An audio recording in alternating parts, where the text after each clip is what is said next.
Thanks for watching. Don't forget to like, comment, share and subscribe to Mufti Tariq Masood, famous scholar. نحمده ونستعينه ونستغفره ونؤمن به ونتوكل عليه ونعوذ بالله من شرور أنفسنا ومن سيئات أعمالنا من يهده الله فلا مضل له ومن يضلل فلا هادي له ونشهد أن لا إله إلا الله وحده لا شريك له ونشهد أن محمدا عبده ورسوله صلى الله تعالى عليه وعلى آله وأصحابه وبارك وسلم تسليما كثيرا كثيرا أما بعد فأعوذ بالله من الشيطان الرجيم بسم الله الرحمن الرحيم أولم يروا إلى الطير فوقهم صافات ويقبضن ما يمسكهن إلا الرحمن إن الكافرون إلا في غرور أفمن يمشي مكبا على وجهه أهدى أم من يمشي سويا على صراط مستقيم. اس کے بعد کیا ہے؟ قل هو الذي انشأكم وجعل لكم السمع والابصار والافئدة قليلا ما تشكرون قل هو الذي ذرأكم في الارض واليه تحشرون. سورہ ملک کی آیات چل رہی ہیں. اللہ تعالیٰ نے ارشاد فرمایا کہ کیا یہ پرندوں کی طرف نہیں دیکھتے کیسے صفوں کو اپنے پروں کو پھیلاتے ہیں اور کیسے اپنے پروں کو بند کر لیتے ہیں. اس پر میں نے کافی تفصیل میں بیان کیا تھا کہ بھائی یہ خود بخود نہیں ہو سکتا. ایسی آج تک کوئی بے جان مشین خود سے وجود میں نہیں آئی. جاندار مشینیں کیسے آ سکتی ہیں؟ پھر میں نے جمعے کے بیان میں ایک اور مثال دی تھی کہ ایسی مشینیں وجود میں آئی ہیں جن میں محبت بھی ہے, جو محبت بھی کرتی ہیں نفرت بھی کرتی ہیں. بھائی کبوتر 12 گھنٹے انڈے پہ بیٹھتا ہے اور اس کی مادہ بھی 12 گھنٹے اندے پہ بیٹھتی ہے. پھر وہ انڈے سے چوزا نکلتا ہے تو وہ دونوں مل کے اپنے بچوں کو پالتے ہیں. یہ مشین خود سے وجود میں آ گئی اور اس میں محبت کرنے والا دل بھی فٹ ہو گیا. یہ بات کسی پاگل سے پاگل کی عقل میں بھی نہیں آئے گی. لیکن جو ایتھیس لوگ ہیں, اللہ کو نہ ماننے والے, وہ بڑا ظلم کرتے ہیں کہ اتنی بڑی نشانی دیکھ کر بھی اپنے بنانے والے کا انکار کر دیتے ہیں. بڑا ظلم کرتے ہیں. یہ خود آٹومیٹیکلی نہیں ہو سکتا بھائی. جو چیز آٹومیٹک ہے نا وہ بھی خود سے نہیں ہے. آٹومیٹک گاڑی ہے نا, خود ہی گیئر لگ رہا ہوتا ہے, تو کیا وہ آٹومیٹک ہیں؟ ان کو کسی نے سسٹم فٹ کیا ہے کہ آپ کو گیئر لگانے کی ضرورت ہے بھائی نہیں. اتنی اسپیڈ ہوگی تو خود بخود لگے گا. تو اس کا مطلب یہ تو خود سے ہے ہی نہیں. مینوئل شاید ڈنڈا خود سے آ کے فٹ ہو گیا ہو گیئر کا اس میں, لیکن آٹومیٹک گاڑی کا سسٹم اور پیچیدہ ہوتا ہے. یہ تو بالکل خود سے نہیں بنا. انسان جو ہے نا, ہماری باڈی, یہ مینوئل نہیں ہے, آٹومیٹک ہے. تو یہ تو خود سے بن ہی نہیں سکتی.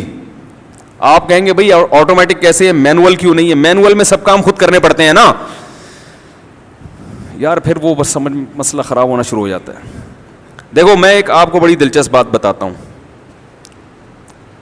میں ایتھیس کی واٹ لگاتا رہتا ہوں, لگاتا رہوں گا. پہلے عاملوں کے خلاف آیا تھا, آج کل تھوڑا ہاتھ ہلکا رکھا ہوا ہے عاملوں پہ, کیونکہ اب لوگ خود اویئرنیس پیدا ہو گئی ہے الحمدللہ لوگوں. اب لوگ خود ہی ان کو سمجھاتے رہتے ہیں بس کچھ بھی نہیں ہوگا. تو وجہ کیا ہے کہ جب تک اللہ نہیں آئے گا نا ہماری ڈکشنری میں, ہماری زندگی میں, تو کچھ بھی سمجھ میں نہیں آئے گا. یہ سب باتیں فضول لگیں گی. بد نظری سے بچنا, فحش فلمیں نہ دیکھنا ہے بھئی, عورت کو دیکھ کے نظر جھکا لینا, بالغ ہوتے ہی شادی جیسی حماقت کا کام کر لینا, پھر بچے پیدا ہونے دینا, اللہ پہ توکل کرنا, پھر ابا اماں کی خدمت کرنا, پھر رشتہ داری جوڑنے کی کوشش میں لگے رہنا کہ بھائی ناراض ہو گیا تو میں منا لوں, کوئی مسئلہ نہیں ہے, رشتہ داری جوڑنے کا اللہ نے حکم دیا ہے. تو یہ سارے کام خدا کے کہنے سے کر رہے ہیں. خدا کے وجود پر ہی پوری طرح اطمینان نہیں ہوگا تو یہ سارے کام فضول لگیں گے. یہی وجہ ہے کہ لبرل لوگوں کو مولویوں سے زیادہ فضول دنیا میں کوئی نہیں لگتا. ہائے ہائے ہائے, کیسے سمجھائیں بھائی. جو لبرل لوگ ہیں نا, زیادہ پڑھے لکھے, انہوں نے ہر چیز پڑھی ہوئی ہوتی ہے. فزکس پڑھی, کیمسٹری پڑھی, معیشت پڑھی, پتہ نہیں کیا کیا پڑھ لیا, اللہ کو پڑھا ہی نہیں انہوں نے. تو ان کو فزیشین بھی سمجھ میں آ رہا تھا, جو میڈیکل ڈاکٹر ہوتا ہے نا, جو ڈاکٹر ہوتا ہے میڈیکل, وہ ڈاکٹر بھی سمجھ میں آ رہا ہوتا ہے ان کو, ایک سائنٹسٹ بھی سمجھ میں آ رہا ہوتا ہے. ان کو مولوی سمجھ میں آ ہی نہیں رہا ہوتا. کہ نہیں پتہ نہیں کس قسم کی باتیں کرتے ہیں, قبر کی اور آسمان کے اوپر کی اور جنت دوزخ, مریں گے. ابے بھائی تو زندہ ہے, پہلے اس کا تو حل کرو مسائل. اور ان کو بھی سمجھ میں نہیں آ رہا ہوتا اور عام مسلمانوں کو بھی سمجھ میں نہیں آ رہا ہوتا, اسی وجہ سے کہ وہ اسی سے متاثر ہے. سارا دن یونیورسٹیوں میں اسی قسم کے لوگوں سے واسطہ پڑتا ہے آپ کا. اللہ رسول کی بات ختم, سارا دن پڑھاتے رہیں گے, دنیا پڑھاتے رہیں گے. ٹھیک ہے, دنیا کو کس نے منع کیا پڑھنے سے؟ جس نے دنیا بنائی ہے اس کو بھی تو پڑھو نا. اس کو کس طرح سے پڑھتے ہیں؟ قرآن کا کیا حال کیا ہوا ہے. اس کو بس وہ مردوں کے ایصال ثواب کے لیے پڑھا جا رہا ہے. یہ نازل ہوا تھا زندوں کے لیے ہیں. دیکھو جو مر گئے نا ان کے بارے میں قرآن کہہ رہا ہے تلک امت قد خلت. ابھی میں انسان کا بتاؤں گا, مینول ہے یہ آٹومیٹک, یہ میں نے مثال دی بھول نہ جاؤں. جو مر گئے نا, مر گئے, ان کے بارے میں قرآن کہتا ہے تلک امت قد خلت, یہ قوم ہے جو گزر گئی, چھوڑ دو. دیکھو بنی اسرائیل کے واقعات اللہ نے قرآن میں سنائے. انہوں نے حضرت موسیٰ کو یوں ستایا, پھر ایسے کیا, پھر ایسے کیا. پھر اللہ نے ایک فرمایا کہ ایسا نہ ہو کہ کہیں یہ بنی اسرائیل میں الجھ کے رہ جائیں, اسی کو موضوع بحث بنا لیں. بنی اسرائیل ایسے تھے, انہوں نے موسیٰ علیہ السلام کو ستایا تھا, وہ گائے نہیں ذبح کی ان کمبختوں نے کوہ طور پہ موسیٰ علیہ السلام نے بلایا, اللہ کی آواز سن کے بھی کمبختوں نے انکار. ایسا نہ ہو ان کا ٹاپک یہی ہو. اس لیے اللہ نے فرمایا تلک امت قد خلت, ایک قوم تھی جو گزر گئی. ہم ان کے واقعات اس لیے نہیں سنا رہے کہ ایک ہسٹری بیان کرنے کے لیے کہ تمہاری نالج میں اضافہ ہو. گزر گئی وہ قوم. لہا ما کسبت, جو کمانا تھا انہوں نے کما لیا. وَلَكُمْ مَا كَسَبْتُمْ, تم زندہ ہو. ہم تم سے خطاب کر رہے ہیں, تمہارے لیے یہ واقعات بیان کر رہے ہیں کہ تم جو کرو گے اس کا بدلہ تمہیں ملے گا. تو اس قوم سے عبرت حاصل کر کے اپنی لائف کو درست کرو. پتا چلا کہ قرآن مردوں کے لیے نہیں ہے, قرآن زندوں کے لیے. ایسا ہی ہے نا. تو زندہ آدمی کمبخت اس کو پڑھ ہی نہیں رہا, پڑھتا ہے تو وہ اختلافی مسائل میں یہ والی آیت سے فرقواریت ثابت ہو رہی ہے, یہ والی آیت سے, یہ جو اپنے مطلب کی آیتیں نا جن سے مطلب ان کا نکلتا بھی نہیں ہے, کھینچ تان کے ادھر لے کے جا رہے ہیں ان آیت. میں نے جمعے میں پورا بیان کیا نا کہ وہ قرآن کہتا ہے کہ انہوں نے مختلف فرقے بنا لیے ہیں, تو وہ میں نے آیت کو ڈیفائن کیا. وہ فرقوں کا یہ مطلب نہیں ہے جو یہ لوگ بیان کرتے ہیں, اس سے مراد ہے جو آپس میں لڑتے ہیں لسانیت کی بیس پہ, قومیت کی بیس پہ. تو پڑھتے ہی نہیں ہے قرآن کو اس نیت سے کہ ہمارا ایمان تازہ ہو, اس نیت سے پڑھتے ہی نہیں ہیں. قرآن کو بالکل نیوٹرل ہو کے پڑھنا چاہیے, بالکل نیوٹرل ہو کے, پھر پتہ چلتا ہے کہ قرآن کیا کہہ رہا ہے. بعض لوگ کیا ہیں کہ ان پر ایک چیز مسلط ہو گئی تو وہ جب قرآن کا درس دیتے ہیں نا تو وہ گھما پھرا کے ہر چیز کو وہیں لا رہے ہوتے ہیں. وہ اپنے نظریات یعنی گویا قرآن پہ تھوپ رہے ہوتے ہیں, پھر وہیں سے اخذ کر کے آپ پہ فٹ کر رہے ہوتے ہیں. تفسیر ابن کثیر ہے, بڑی زبردست تفسیر, وہ پڑھا کریں. جس کا قرآن سمجھنے کا ارادہ ہو تو کیا پڑھیں, اردو ترجمہ بھی ملتا ہے, بڑی خاندانی تفسیر ہے. اردو میں بیان القرآن ہے مولانا اشرف علی تھانوی کی, لیکن اس کی اردو اتنی گاڑی ہے کہ وہ علماء کی سمجھ میں آتی ہے, عام آدمی کی سمجھ میں نہیں آئے گی. اور ابھی حضرت مفتی تقی عثمانی صاحب کی آسان تفسیر آئی ہے, وہ بھی بہت سادہ اور بہت انگلش میں بھی ہے, اردو میں بھی ہے, وہ بہت صاف ستھری ٹو دا پوائنٹ بات ہوتی ہے. ورنہ تفاسیر بھی بڑی عجیب عجیب لکھی گئی ہیں, الٹی سیدھی, اور اس میں جو لکھنے والا ہے وہ اپنے جو نظریات ہیں نا اس کو فروغ دینے کے لیے وہ ہر آیت کو اسی حساب سے گھسیٹ رہا ہوتا ہے. تو خیر میں عرض کر رہا تھا کہ اللہ تعالیٰ نے انسان, ہمارا جو سسٹم ہے نا آٹومیٹک ہے, مینول نہیں ہے. جیسے گاڑی ایک مینول ہوتی ہے اور ایک آٹومیٹک میں خود بخود گیئر لگ رہے ہوتے ہیں اسپیڈ کے حساب سے. جیسے آپ کی اسپیڈ 40 سے بڑھے گی, چوتھا پانچواں گیئر خود بخود لگ جائے گا. تو یہ زیادہ پیچیدہ ہے نا. ارے ایک ہے وہ ڈنڈے سے آپ گیئر کو آگے گھماؤ, پہلا گیئر, پھر آپ نے کڑک کر کے پیچھے کھینچا دوسرا, تیسرا, اس میں کبھی غلطی بھی ہوتی ہے انسان سے. پتہ چلا جی میں تو مینول گاڑی بہت چلائی ہے نا میں نے, تو میں تو بعض دفعہ چوتھے اور پانچویں میں زیادہ فرق نہیں پتہ چلتا انسان کو, تو بعض دفعہ احتیاطاً دوبارہ سے پانچواں لگا رہا ہوتا ہے آدمی, کہ ایسا تو نہیں ہے تیسرا ہو اور ہم اس کو پانچواں سمجھ رہے ہوں. ہوتا ہے نا بھائی, ایسا نہ ہو کہ یہ تیسرا ہو ہم اس کو کیا سمجھ رہے ہوں, گاڑی کی واٹ لگ جائے, تیسرے گیئر پہ ہم بھگا رہے ہیں گاڑی اتنی. بعض دفعہ پہلے اور تیسرے میں شبہ ہو جاتا ہے, اسپیڈ کم ہے, آپ سمجھ رہے ہیں پہلا ہے, حالانکہ وہ تیسرا ہوتا ہے, تو پھر انسان دوبارہ پہلا ہی لگا دیتا ہے. میرے ساتھ ایسا کہتے وہ پہلے میں لگا ہوا ہے, ہم نے دوبارہ پہلا, تو ہمارے ساتھ بیٹھے جو بندہ بیٹھا ہوتا ہے میرا ہاتھ پکڑ لیتا ہے, مجھ سے صاحب 3 دفعہ پہلا گیئر لگا چکے ہو آپ, صحیح ہے نا, 3 دفعہ پہلا گیئر, یہ گیئر ٹوٹ جائے گا. میں نے جب سب سے پہلے گاڑی خریدی نا, ایف ایکس تھی وہ, یہ بات ہوگی 2008 یا 9 کی, ایف ایکس خریدی تھی. میری بائک چوری ہوئی, میں نے کہا میں بائک کے بجائے ڈائریکٹ گاڑی پہ آؤں گا, ہمت مرداں مدد خدا. ہم نے کہا ایسی کی تیسی گاڑی لیں گے, تو 40,000 کی ایف ایکس خریدی قسطوں پہ. سوچو اس کا حال کیا ہوگا. ہم نے کہا تجربے کے لیے یہ ٹھیک ہے. 40,000 کی ایف ایکس خریدی, 3,000 روپے ماہانہ قسط تھی اس کی. لیکن جنہوں نے دیکھا نا کہ اتنی سستی صرف 3,000, لیکن جب گاڑی دیکھ کے کہتے تھے تو کہتے تھے اتنی مہنگی. تو خیر بڑا دلچسپ قصہ ہے, ابھی سنانے کا نہیں ہے, موضوع رہ جائے گا. تو وہ ایسی تھی کہ اس کا میں ایک دفعہ گیئر لگایا تو دوبارہ لگایا تو وہ گیئر ہی میرے ہاتھ میں آ گیا. 2 دفعہ ایسے ہوا ہے کہ وہ میرے ہاتھ میں ہی آ گیا گیئر نا. تو میکینک کو بلایا, ہم نے کہا اس کو ایلفی سے جوڑو یار, کچھ کرو اس کا. تو جو مینول گاڑی ہوتی ہے اس کا سسٹم اتنا پیچیدہ نہیں ہوتا, کیونکہ آپ خود کنٹرول کر رہے ہوتے ہیں. آٹومیٹک میں آپ کو یہ ٹینشن نہیں لی جاتی. آٹومیٹک دیر سے ایجاد ہوئی ہے, اس میں محنت زیادہ ہے, اس کا سسٹم زیادہ پیچیدہ ہے, وہ خود سے وجود میں نہیں آ سکتی کہ گاڑی کو خود پتا ہو کہ اتنی اسپیڈ ہونی ہے تو میں نے خود ہی یوں کر کے گراری پہ گراری چڑھا دینی ہے. ایسا بہت مشکل ہوتا ہے. تبھی گاڑیاں ایجاد ہوئے ہوئے کتنے 100 سال سے زیادہ ہو گئے, آٹومیٹک سسٹم اب آیا ہے چند سال پہلے.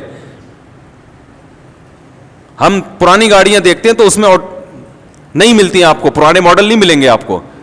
کتنی محنت کے بعد اب جا کے اتنی ترقی ہوئی ہے کہ یار.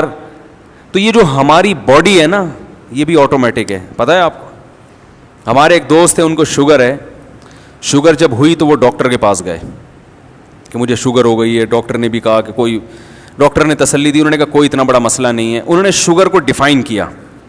انہوں نے کہا دیکھو جیسے آٹومیٹک گاڑی میں اور مینول گاڑی میں فرق ہوتا ہے نا, ایسے ہی شوگر کے مریض میں اور وہ آدمی جس کو شوگر نہ ہو یہ فرق دونوں میں. ہماری باڈی میں آٹومیٹک سسٹم لگا ہوا ہے جو شوگر کو خود بخود مینٹین کرتا ہے. آپ چینی زیادہ کھا لو گے تو وہ خود بخود کنٹرول کرے گی.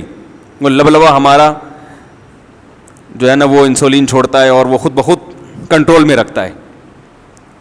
لہذا چینی زیادہ بھی کھا لو گے تو نقصان نہیں ہوتا, کم کھاؤ گے تو بھی نقصان. وہ زیادہ کھائی بھی جو اسٹور ہوتی ہے جب کم کھاتے تو وہاں سے پوری ہو جاتی. اب آپ کی باڈی ہو گئی ہے مینول.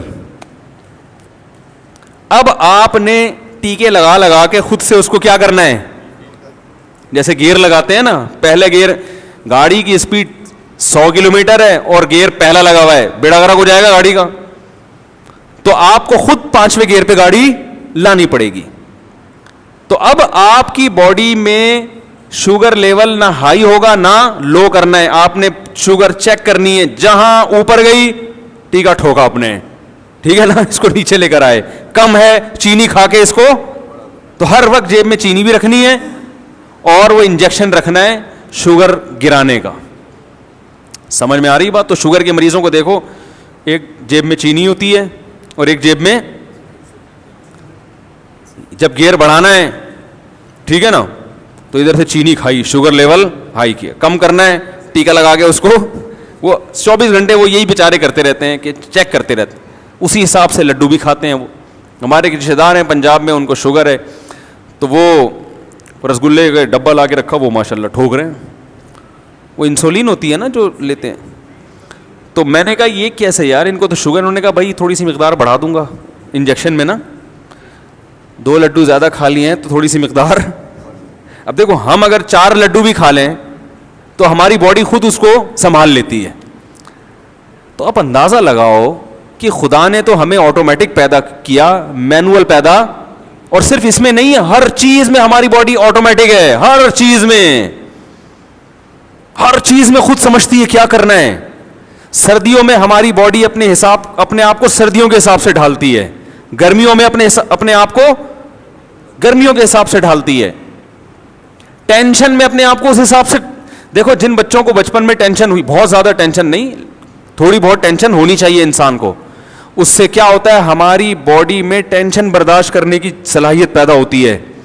تبھی یہ جو ممی ڈیڈی والے بچے ہوتے ہیں نا برگر فیملیوں کے, یہ پاگل جلدی ہوتے ہیں. پتہ ہے آپ کو, یہ جب پریکٹیکل لائف میں آتے ہیں تو اسکول میں گئے تو وہاں پھڈے بازی شروع, تو انہوں نے کبھی گھر میں ابا سے پٹے ہی نہیں ہوتے, کبھی ٹینشن دیکھی نہیں ہوتی, کبھی کسی نے اونچی آواز سے ان سے بات نہیں کی ہوتی, ساری ہر کام ان کا وقت پہ ہو رہا ہوتا ہے. تو ذرا سی کہیں ٹینشن آئے یہ فوراً ڈپریشن کی طرف چلے جاتے ہیں, کیونکہ ان کی باڈی کو میں وہ صلاحیت ہی پیدا نہیں ہوئی غموں کو جھیلنے کی, ٹینشن کو. غریب کا بچہ دیکھو وہ ڈپریشن میں نہیں جاتا, غریب کا بچہ پٹ پٹ کے جوان ہوتا ہے گھر میں. ٹھیک ہے, ایک رضائی میں 10 بچے سو رہے ہوتے ہیں, انجوائے کرتے ہیں اسی کو, ہیں پھڈے ہوتے ہیں ان کے رات کے وقت نا رضائی پہ لحاف پہ, وہ انہی پھڈوں میں آخر بالآخر جوان ہو جاتے ہیں. پھر ان کو کوئی نقصان بھی ہو پرواہ نہیں ہے بھائی, ہم نے تو اس سے بڑے بڑے نقصان تو بغیر رضائی کے سوئے ہیں سردیوں میں. تو اللہ تعالیٰ نے انسان کو ایسا بنایا. تبھی میں کہتا ہوں کہ لڑکوں کو لڑکوں میں رکھا کرو, تھوڑا سا پھڈے بازی بھی کرنے دیا کرو, بہت زیادہ چھوئی موئی نہ بناؤ. زندگی بڑی خطرناک گزرتی ہے انسان کی مستقبل میں, بڑی بہت آزمائشیں آتی ہیں. اتنا زیادہ چھوئی موئی بنا دینا اس کو, یہ اس کے لیے نقصان دہ ہے. مائیں بعض دفعہ اپنے بچوں پہ بالکل بھی سختی نہیں کرتی. بچے کو ماں سے تو کم از کم پٹتے رہنا چاہیے وقتاً فوقتاً. باپ کی مار پھر زیادہ ڈینجرس ہو جاتی ہے, وہ زیادہ سخت ہو جاتی ہے. ماں سے جو بچہ پٹتا ہے نا وہ بہت اچھا بنتا ہے, بالکل تمیز سے زندگی گزارتا ہے. جو مائیں ذرا کنٹرول رکھتی ہیں, سختی کرتی ہیں بچپن میں, بڑے ہو کر نہیں, پھر بچپن میں. میں ایک گھر گیا, میں نے دیکھا چھوٹا بچہ 7 سال کا لڑکا جھاڑو لگا رہا ہے اور اس کو چھوٹا بھائی پوچھا لگا رہا ہے. بڑے میں نے کہا یہ کیا, ماں کا روب ہے. ماں نے بولا آج میری طبیعت خراب ہے چلو. وہ بیٹے کیا کر رہے ہیں, مجھے بڑی خوشی, میں نے کہا یار یہ تو بڑی اچھی تربیت ہو رہی ہے نا. اب ساری زندگی تھوڑی پوچھا لگائیں گے, لیکن ایک بات ہے نا, گھر کو سنبھالنا آ گیا ان کو, ماں نے سختی کی ہوئی ہے. تو اللہ تعالیٰ نے ہمارے جسم کو آٹومیٹک بنایا, یہ ہر چیز میں اپنے آپ کو خود ہی اسی حساب سے کیا کرتا ہے, بیماریوں کے خلاف پہلے خود لڑتا ہے. کتنی بیماریاں ایسی ہیں جنہوں نے ہم پہ حملہ کیا مگر ہمیں پتہ بھی نہیں. یہ جو ڈینگی بیماری ہے نا, ڈینگی وائرس جو پھیلتا ہے, مچھروں نے تو ہم سب کو کاٹا ہوا ہے. جو ڈینگی مچھر ہے, آپ کیا سمجھتے ہیں آپ کو نہیں کاٹا ہوگا, اس نے بہت سے لوگوں کو کاٹا ہے. بیمار 1% ہوتے ہیں, 99% کیا ہوتے ہیں, ان کی باڈی ری ایکٹ کرتی ہے, وہ دفاع میں لگ جاتی ہے. بالکل ایسا سسٹم ہے جیسے انڈین آرمی جیسے ہی بارڈر پہ جائے گی فوراً پاکستان آرمی بھی کی حرکت بھی تیز ہو جاتی ہے نا, بلکہ اس سے بھی زیادہ. وہاں سے کوئی جہاز آئے گا تو ہمارے ریڈار خود بخود سگنل دینا شروع کر دیں گے. بالکل اللہ نے ہماری باڈی کو ایسا بنایا. ادھر سے جراثیم حملہ کرتے ہیں, ان جراثیم سے فائٹ کرنے والے جراثیم خود گنے توپے لے کے پہنچ جاتے ہیں لڑائی کرنے کے لیے. حقیقت ہے یہ,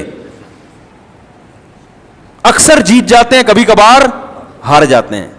میں نے ڈاکٹر ہارون یحییٰ کی ایک کتاب پڑھی, 15-20 سال ہو گئے, بڑی زبردست اس نے اس پر بحث کی تھی کہ کیسے ہماری باڈی کے جو جراثیم ہیں نا وہ حملہ کرتے ہیں ان جراثیم کے خلاف جو ہماری باڈی کے لیے نقصان دہ ہوتے ہیں. اس نے پوری فگر بنا کے پوری ایک رپورٹ لکھی تھی, بڑی دلچسپ. بالکل وہی منظر ہوتا ہے جو میدان جنگ میں ہوتا ہے. کون سے جراثیم نے جا کے فائٹ کرنی ہے وہ بھی باڈی کو پتا ہوتا ہے, یہ والے پھینکو, ٹھیک ہے نا, کیسے لڑنا ہے, کتنا لڑنا ہے. اتنی زبردست فائٹ ہوتی ہے. اور جیسے جب جیتی ہوئی قوم ایک دفعہ جب جیتتی ہے تو اس کا مورال بلند ہو جاتا ہے, پھر اکثر وہ جیتتی رہتی ہے. اور شکست خوردہ قوم کی مقدر میں پھر کیا ہوتی ہے, شکست. بالکل ایسا ہی ہے, جب ایک بیماری ہماری باڈی پہ حملہ کرے اور ہماری باڈی اس پہ قابو خود سے پالے, اینٹی بائیوٹک کے ذریعے نہیں, خود سے قابو پایا اس نے, وہ بیماری پھر قیامت تک حملہ کرنے کے قابل نہیں رہتی. کیونکہ وہ جراثیم ایک دفعہ فائٹ کر کے اتنے پاورفل ہو چکے ہوتے ہیں کہ وہ کہتے ہیں, وہ آستین چڑھا کے بیٹھے رہتے ہیں, بولتے ہیں بھائی کوئی اور جراثیم آ جائے جو الگ ملک کی فوج آ جائے لڑنے کے لیے, اس ملک کی فوج اب دوبارہ ہم سے لڑنے کے قابل, وہ کوئی اور بیماری حملہ کر دے گی, یہ والی نہیں کرے گی حملہ. کتنی بھی ہیپاٹائٹس جن کو ہوتا ہے, باڈی پہ جب ہیپاٹائٹس کا حملہ ہوتا ہے نا, تو ہیپاٹائٹس کے خلاف جو جراثیم ہے جب وہ فائٹ کرتے ہیں آپ کو پتہ بھی نہیں چلتا, وہ فائٹ کر کے اگر جیت جائیں قیامت تک آپ کو دوبارہ ہیپاٹائٹس بولو بھائی نہیں ہو, اور آپ کو پتہ بھی نہیں چلتا. میری ایک دفعہ میں نے واقعہ سنایا تھا نا, وہ انڈس ہاسپٹل میں نے بلڈ دیا کسی کو, کوئی مریض تھے وہ مانگ رہے تھے, میں نے بلڈ دے دیا. تو انڈس ہاسپٹل والے کیا کرتے ہیں, بلڈ جب آپ ان کو دیتے ہیں تو وہ پوری رپورٹ 12-15 ہزار کے ٹیسٹ بھی فری میں آپ کو کرا کے دے دیتے. تو انہوں نے میرا ٹیسٹ ویسٹ کرا کے سب کی رپورٹیں دے دی, مجھے نہیں دی. ہم فون کر رہے ہیں بھائی ہماری بھی رپورٹیں دے دو. انہوں نے کہا بڑی کوئی ڈینجرس رپورٹ آئی ہے, کوئی خطرناک رپورٹ آئی ہے. تو ہم نے انا للہ و انا الیہ راجعون احتیاطاً, ہم نے کہا یہ بتا نہیں رہے شاید, تو بھائی سارے قرضے ورضے جو بھی جس کا لینا دینا ہے, جو بھی حساب کتاب ہے بھائی, اور تیار. ہم نے کہا یار یہ کچھ خطرناک رپورٹ آئی ہے جو یہ چھپا رہے ہیں کہ بھائی مفتی صاحب کہیں ڈر نہ جائیں یا کوئی پریشان نہ ہو جائیں, چھوٹے چھوٹے بچے ہیں. تو یہ سب چیزیں سوچ کے, کیونکہ رپورٹ دے نہیں رہے اور بتا رہے ہیں کہ یار کچھ مسئلہ ہے. تو خیر جی ہم نے تو انا للہ و انا الیہ راجعون پڑھ لی. ہم نے کہا اب ظاہر ہے خیال آتا ہے یار تو پھر اپنے آپ کو تسلی بھی دے رہے ہیں, ہم مر جائیں گے نا, کیا ہو گیا مر جائیں گے نا. اچھا پہلے پتہ چل گیا, توبہ استغفار اور جو ہے نا ایک آخری 4 شادیوں پہ زبردست بیان کر کے مر جاؤں گا, کوئی مسئلہ نہیں. ابھی تو ڈر ہوتا ہے, عورتیں پریشان ہوتی ہیں, لوگ ملامتیں کرتے ہیں, تو مر جائیں گے تو جو مرضی کرتے رہو بھائی تم. تو میں نے کہا کوئی مسئلہ نہیں, آخری بیان میرا غیرت کے تانے دوں گا, بغیرت معذرت کے ساتھ کہ تمہیں شرم نہیں آتی یار, اتنا ہو گیا بولتے ہوئے اب تو میں نے کہا یہ کر گئے اور روحانی عاملوں کی طبیعت سے دھو گے نا ان کو, جو میرے جن کو میں سمجھتا ہوں معاشرے کی ضرورت ہے. وہ خیر انہوں نے پھر رپورٹ دی. انہوں نے کہا بھائی مسئلہ یہ تھا کہ وہ یہی ہوا تھا کہ آپ پہ ہیپاٹائٹس کا حملہ ہوا تھا, لیکن وہ اللہ کا شکر ہے وہ آپ کی باڈی نے ہی وہ خود سے ایسی وہ چیزیں پیدا کی ہیں کہ وہ اس کو دبا دی. انہوں نے کہا اب آپ کو مبارک ہو, انشاءاللہ آپ پہ ہیپاٹائٹس کا حملہ کبھی بھی انشاءاللہ نہیں ہوگا. آپ کی باڈی میں دفاع اتنا پیدا ہو گیا ہے کہ وہ آپ پہ نہیں ہوگا انشاءاللہ. تو کہہ رہے وہ یہ تھا ذرا ہمیں اس میں دیر لگ رہی تھی اس لیے. اب دیکھو مجھے تو پتہ ہی نہیں کب حملہ ہوا ہے. جیسے آپ جب گاڑی کی سپیڈ بڑھاتے ہو تو آپ کو نہیں پتہ چلتا کہ چوتھا کب لگ رہا ہے اور 5واں گیئر کب لگ رہا ہے, بلکہ اس میں پھر بھی تھوڑا سا اندازہ ہو رہا ہوتا ہے. جو آٹومیٹک گاڑی ہے نا, جب اسپیڈ بڑھتی ہے تو ایک دم ہلکی ہو جاتی ہے گاڑی اس سے, لیکن یہاں تو اتنا بھی ایسا آٹومیٹک سسٹم ہے کہ رپورٹ سے پتا چلا کہ بھائی حملہ ہوا اور باڈی نے اس کا دفاع بھی کر لیا. ہمیں تو نہ حملے کا پتا چلا بھائی کب ہیپاٹائٹس کا مجھ پہ حملہ ہوا اور کب باڈی نے اس کے خلاف فائٹ کر کے اس پہ قابو پایا. ہمیں تو یہ رپورٹ نہ آتی تو قیامت تک پتا بولو بھائی نہیں چلتا.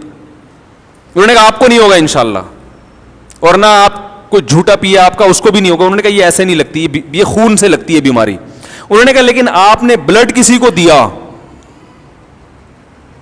اور اس کی باڈی میں یہ جراثیم جائیں گے اور اس کی باڈی نے اگر فائٹ نہیں کر سکا تو اس کو ہو جائے گا, اس لیے آپ ساری زندگی کسی کو بلڈ نہیں دے سکتے, بس یہ پابندی ہے آپ پر اور کوئی پابندی نہیں ہے. ہم نے کہا چلو عزت رہ گئی, ورنہ ہر دوسرے دن کو ایسا بلڈ چاہیے نہیں دو تو لوگ بولتے ہیں کہ یار ادھر بیان کرتے ہیں انسانیت کی خدمت ہے. تو ایسے تو میرا بلڈ کوئی نہیں لے رہا, لیکن ویسے جو میرا بلڈ چوستے ہیں نا لوگ وہ بالٹیاں بھر بھر کے. ابھی ایسے ہی عصر کے بعد ایک صاحب آئے ملنے کے لیے, وہ گئے ہیں, دوسرے آگے بیٹھ گئے, وہ ابھی گئے نہیں ہے, تیسرے آگے بیٹھ گئے. ابے بھائی کس کس سے کیسے ملے یار آدمی, اللہ کے بندو تھک جائے گا. اس طرح سے الحمدللہ چوس رہے ہیں خون. تو بھائی ایسا نہ ہو کہ لگ جائے کچھ, ٹھیک ہے نا, بددعا نہ لگ جائے کم از کم. تو میں جو اصل بات بیان کر رہا ہوں, ایسے بہت ساری چیزیں ہوں گی, آپ کے ساتھ بھی ہو سکتا ہے ہوا ہو, کوئی اور بیماری نے حملہ کیا ہو لیکن آپ کی باڈی اس پہ.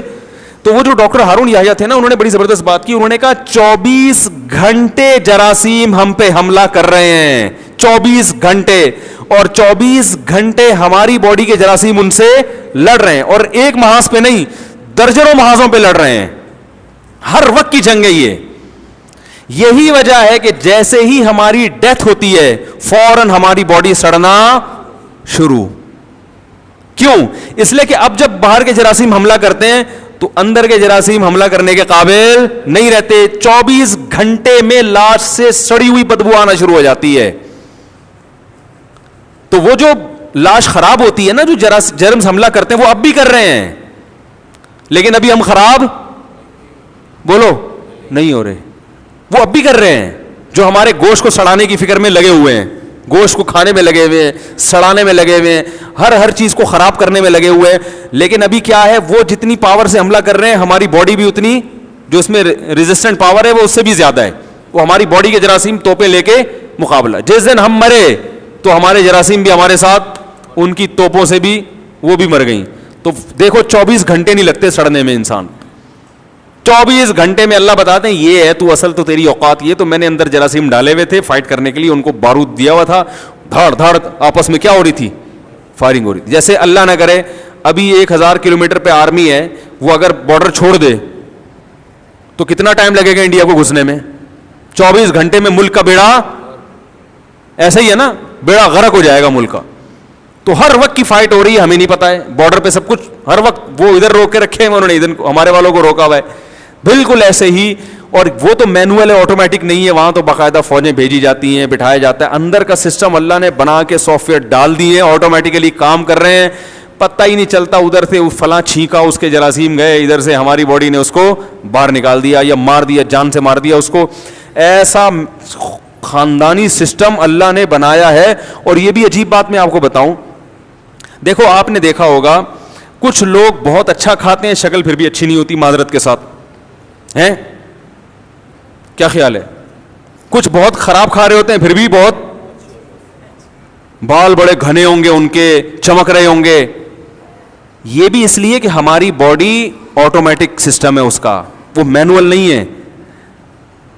بالوں میں گندھک ہوتی ہے, سلفر ہوتا ہے, تو اب آپ نے بالوں کو خوبصورت بنانا ہے, فش میں ہوتا ہے نا یہ, تو فش آپ نے کھانا شروع کی, کیا سب کے بال خوبصورت ہو جاتے ہیں؟ تھوڑا سا فرق پڑے گا, زیادہ نہیں پڑتا. اور ایک آدمی ہے جو کریلے کھا رہا ہے صبح شام, بال اس کے, وجہ کیا ہے؟ یہ بھی اللہ نے باڈی میں نا آٹومیٹک سسٹم لگایا ہوا ہے کہ اللہ نے اس کو خوبصورت بنایا ہے, تو اس کی خوبصورتی کو مینٹین رکھنے کے لیے جن جن چیزوں کی ضرورت ہے, اور جہاں ضرورت ہے, روٹی جب ہم کھائیں گے تو باڈی وہ تمام چیزیں وہاں سے کھینچ کے اپنی اپنی جگہ پر اپنے ڈپارٹمنٹ میں خود بخود پہنچا دے گی. سمجھ رہے ہیں؟ وہ خالی روٹی پہ ہی بہت اچھے سیٹ ہوئے ہوئے ہوتے ہیں, ٹھیک ہے نا. اور ایک آدمی مچھلی کھا کھا کے, مچھلی کے کیپسول کھا کھا کے پھر بھی گنجا ہے, وہ بال خوبصورت تو دور کی بات, اگ ہی نہیں رہے. فرق پڑتا ہے گولیاں کھانے سے, لیکن زیادہ نہیں پڑتا. گاڈ گفٹڈ, جس میں یعنی اللہ کی طرف سے جو گفٹ, قدرتی جو تحفہ ملا ہوتا ہے نا, وہ زیادہ مؤثر ہے اس میں. لمبے قد, چھوٹے قد, یہ سب آٹومیٹک سسٹم ہے. میری ایک چھوٹی بچی نا, وہ اس کے ٹونسل سے بیمار رہنے لگی تھی, وہ خیر علاج ہوا اس کا, تو کھاتی بھی بہت کم تھی. میں نے ڈاکٹر سے کہا, میں نے اس کا قد نہ چھوٹا رہ جائے. ڈاکٹر نے کہا قد نہیں چھوٹا رہے گا. انہوں نے کہا یہ اللہ نے ایسا سسٹم بنایا جس نے لمبا ہونا ہے نا, وہ تھوڑا بھی کھائے گا وہ لمبا ہو جائے گا, وہ لمبا ہوگا. اور جو کمبخت, معذرت کے ساتھ کمبخت تو نہیں کہنے چاہیے, جو جس کو اللہ نے چھوٹے رہنے کے لیے بنایا ہے, وہ جائیدادیں بھی کھا جائے گا, وہ لمبا نہیں ہوگا. وہ اتنے کا, وہ ایک ٹھگنی عورت سے شادی ہو گئی نا, ایک آدمی کی ایک ٹھگنی عورت سے شادی ہو گئی, بچے اتنے نا, اب وہ بڑے ہی نہیں ہو رہے. وہ بھائی وہ ماں پہ چلے گئے تھے, ٹھیک. تو وہ ماں بچوں کو کہہ رہی ہے کہ کھانا کھا لو بیٹا, جلدی جلدی کھا لو, بڑے ہو جاؤ. تو وہ کہہ رہے یہ بڑے نہیں ہوں گے, یہ اتنے کے اتنے ہی رہیں گے. کہہ رہے ان کے ساتھ کے پودے لایا تھا, وہ بڑے ہو گئے, یہ کمبخت اتنے کے اتنے ہی ہیں. وہ پودے اتنا کھا نہیں رہے, اس کو تم کو دیکھو کہاں تک نکل گئے وہ. تو وہ جل کٹ کے کہہ رہا تھا کہ یہ ٹھگنی سے شادی کرنے کا نتیجہ ہے کہ یہ, اور کہہ رہے جتنا کھلائے گی نا اور چھوٹے ہو جائیں گے یہ. تو خیر یہ تو ایک مزاح ہے, لیکن حقیقت یہی ہے کہ جس کو اللہ نے جیسا بنا دیا. حکیم سعید صاحب بڑے پیارے آدمی تھے, بڑی پیاری, ہم نونہال پڑھا کرتے تھے بچپن میں. آج کل تو بچوں کو کوئی ڈھنگ کی چیزیں پڑھنے کو دی نہیں جاتی, ویڈیو گیم میں لگایا ہوا ہے. بڑی پیاری باتیں اس میں ہوتی تھیں نونہال میں. تو کسی نے ان کو لکھ کے دیا میرا قد چھوٹا ہے, مجھے کوئی دوا دیں بڑا ہو جائے. انہوں نے کہا یہ بڑا نہیں ہو سکتا, آپ اپنی سوچ کو بلند کر لو, آپ فکر کو بلند کر لو. قد کے لحاظ سے آپ چھوٹے ہو, کارنامے آپ کے بلند. یہ مینوئل ہے, یہ آٹومیٹک. تو کام ایسے کرو کہ چھوٹے قد کے باوجود لوگ آپ کی عزت کریں. بولے چھوٹا قد ہے, کام اس کے بڑے بڑے. عبداللہ ابن مسعود رضی اللہ تعالیٰ عنہ کا چھوٹا قد تھا, اور پنڈلیاں چھوٹی چھوٹی پتلی پتلی پنڈلیاں تھیں. دبلے بھی بہت تھے, قد کے چھوٹے بھی بہت تھے. نبی صلی اللہ علیہ وسلم اپنے ازار کو نا آدھی پنڈلی تک رکھا کرتے تھے. عبداللہ بن مسعود تھوڑا نیچے رکھتے تھے, ٹخنوں سے اوپر, مگر پنڈلی چھپاتے تھے. کسی نے کہا نبی صلی اللہ علیہ وسلم تو پنڈلیاں کھولا کرتے, انہوں نے کہا میری پنڈلیاں اتنی پتلی پتلی ہیں مجھے کھولتے ہوئے شرم آتی ہے. قد بھی چھوٹا اور دولے بھی. اور حضرت عمر بڑے قد کے تھے, بڑی پرسنالٹی تھی, لیکن عبداللہ بن مسعود جب مدینہ منورہ آتے, حضرت عمر استقبال میں کھڑے ہو جاتے, سینے سے لگاتے, فرماتے ہیں کنیفن ملئ علما, چھوٹا سا آدمی ہے, علم سے بھرا ہوا ہے. علم لمبوں سے زیادہ ہے, یعنی لمبے میں تو کیپیسٹی زیادہ ہوتی ہے نا, اس میں زیادہ علم آ سکتا ہے. کہا کہ علم لمبوں سے زیادہ کس میں ہے, ان میں. تو بڑا احترام کیا کرتے تھے. اور اہل کوفہ سے کہتے حضرت عمر کہ میں نے اپنے آپ پر تم کو ترجیح دے کر یہ بندہ تمہارے پاس بھیجا ہے, یعنی ایسے صاحب علم کی مجھے ضرورت تھی, مگر میں تمہارے لیے قربانی دے رہا ہوں کہ جس کو میرا دل چاہتا ہے اپنے پاس رکھوں وہ میں تمہیں دے رہا ہوں, یہ میں قربانی دے رہا ہوں. کتنے چھوٹا. حضرت بلال حبشی کو دیکھ لو, سیاہ رنگ تھا, موٹے ہونٹ تھے, لیکن آج جب ان کا نام زبان پہ آتا ہے کیسی محبت دل میں پیدا ہوتی ہے. تو کارنامے کیا تھے, سفید تھے. سمجھ میں نہیں آ رہی بات. تو اللہ تعالیٰ نے ہمارے جسم کو بنایا ہے آٹومیٹک. لمبے بال ہیں تو وہ ہوں گے, وہ خود بخود. ہماری باڈی جب ہم کھانا کھائیں گے ادھر سے جو چیزیں اس نے نکالنی ہے نا, وہ نکول کے اپنی جگہ ٹھکانے لگا کے خود ہی فٹ کر رہی ہوتی ہے. لہذا ان چیزوں میں نا جو قدرتی چیزیں ہیں ان میں زیادہ کانٹ چھانٹ کی کوشش نہ کیا کریں. یہ زیادہ تھوڑے بہت ہو سکتا ہے بال گر رہے ہوں بیماری سے, وہ کھا لیں آپ, کیا ہے یار وہ سربیکزی تھوڑی دن تک کھا لی, وہ تھوڑا سا کور کر لے گی, لیکن زیادہ نہیں کرے گی. لوگ 40 سال کے بعد کوشش کر رہے ہیں کہ بال سفید نہ ہو. او بھائی نہیں ہے, تھوڑے دن تک چلو کچھ مچھلیاں زیادہ کھا لیں تو کچھ دن تک تو ہو جائے گا, پھر ہو جائیں گے. وہی فطرت سے لڑنے کی کوشش مت کرو, یہ تو قدرت کی طرف سے ہوگا. ڈاکٹروں کے سفید ہو جاتے ہیں بال. دیکھو آپ جس ڈاکٹر کے پاس آپ جا رہے ہو نا, میرے بال کالے کر دو, وہ خود سر اتار کے دیکھو تو کالا کولا لگا کے بیٹھا ہوا ہوگا وہ, تو ٹوپی اتار کے سر اتار کے نہیں.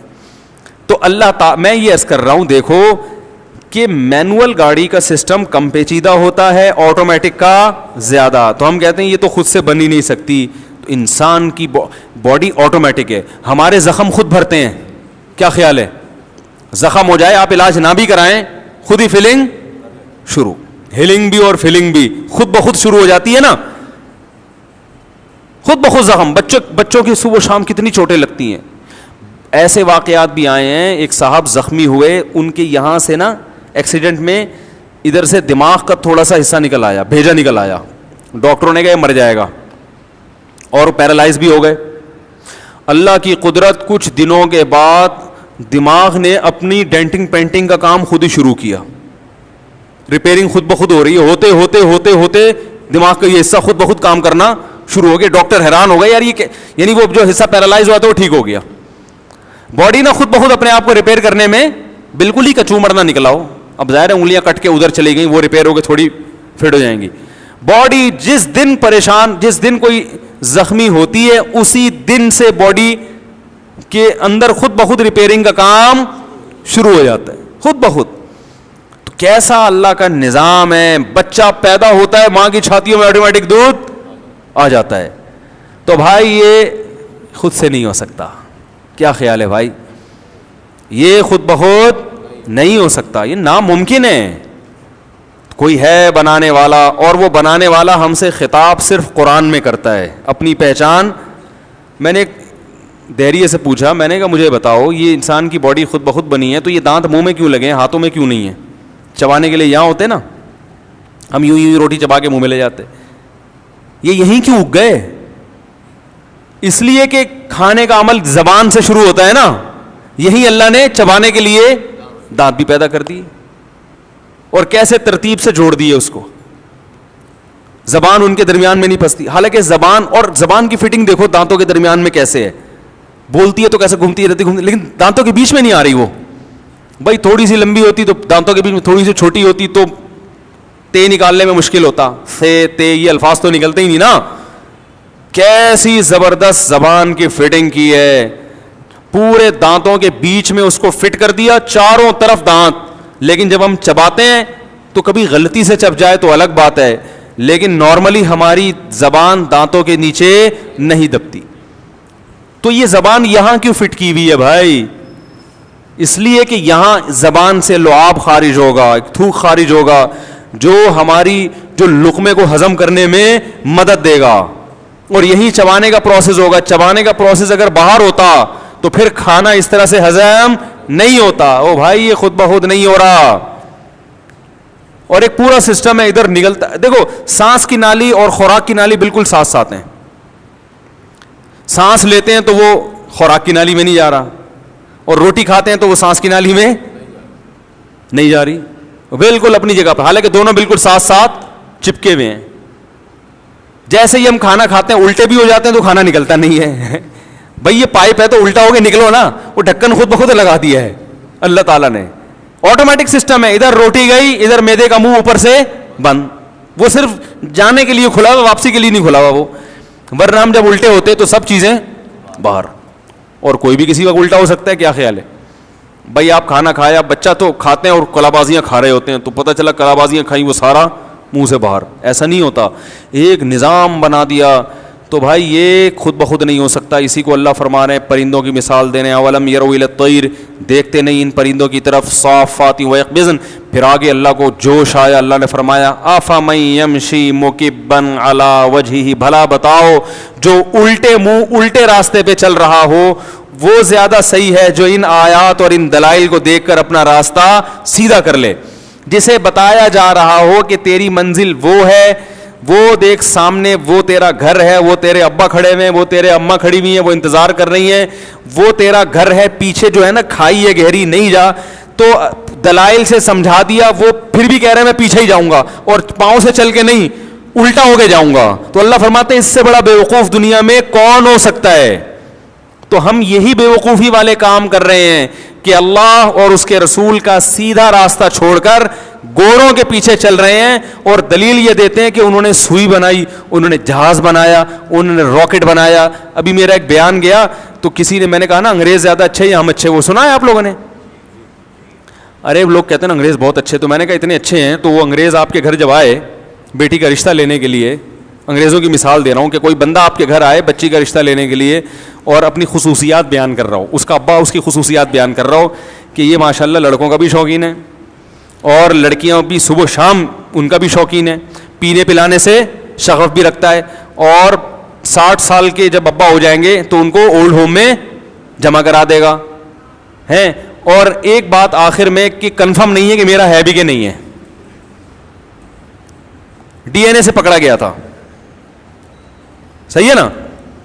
تو میں نے کہا, اور لیکن پھر آگے تعریفیں شروع کرتے, لیکن اس کی خاصیت ہے کہ گیس کا بل ٹائم پہ جمع کراتا ہے, آفس میں کبھی لیٹ, ملک سے محبت کرتا ہے, کبھی کوئی کرپشن میں پکڑا نہیں گیا, صفائی پسند ہے, کبھی آپ کو گھر جا کے دیکھو تو صاف ستھری, گٹر نہیں ابل رہے اس کی گلی میں, تو آپ بولو گے بھائی یہ لیکن کہہ کے میرا مذاق مت اڑاؤ. تو میں نے اچھی طرح, میں نے کہا غیر مسلموں کی جو خاصیتیں ہیں نا وہ کوئی اتنی بڑی نہیں ہے اللہ کی نظر میں. ہم اتنے میلے ہو کے بھی ان سے بہت, اور ہم اوپر سے میلے ہوتے ہیں اندر سے تو ہوتے بھی نہیں, اندر سے ہم ان سے زیادہ صاف ستھرے ہوتے ہیں. ٹھیک ہے نا, نہیں یقین ہے کبھی کسی گورے سے بولو ذرا معذرت کے ساتھ, ورنہ قمیض اتار کے اگر چیک کر لو نا تو وہ اتنے نیٹ کے لیے نہیں نکلے گا, وہ نکل بھی سکتا ہے, کچھ نہاتے بھی ہیں. تو اس پہ کسی نے کمنٹس کیے کہ تم ایک سوئی تو بنا نہیں سکے, سوئی بھی تم وہاں سے خریدتے ہو ہیں, تمہاری ہر پنکھا جو تم ہوا لے رہے ہو وہ بھی گوروں نے بنائی, ہر چیز انہوں نے بنائی, اور تم کہتے ہو ہم ان سے اچھے ہیں. تو بھائی اچھے یا برے کی ڈیفینیشن میں یہ چیز آتی نہیں ہے کہ آپ کیا بنا رہے ہیں اور کیا نہیں بنا رہے, یہ چیز نہیں آتی ہے.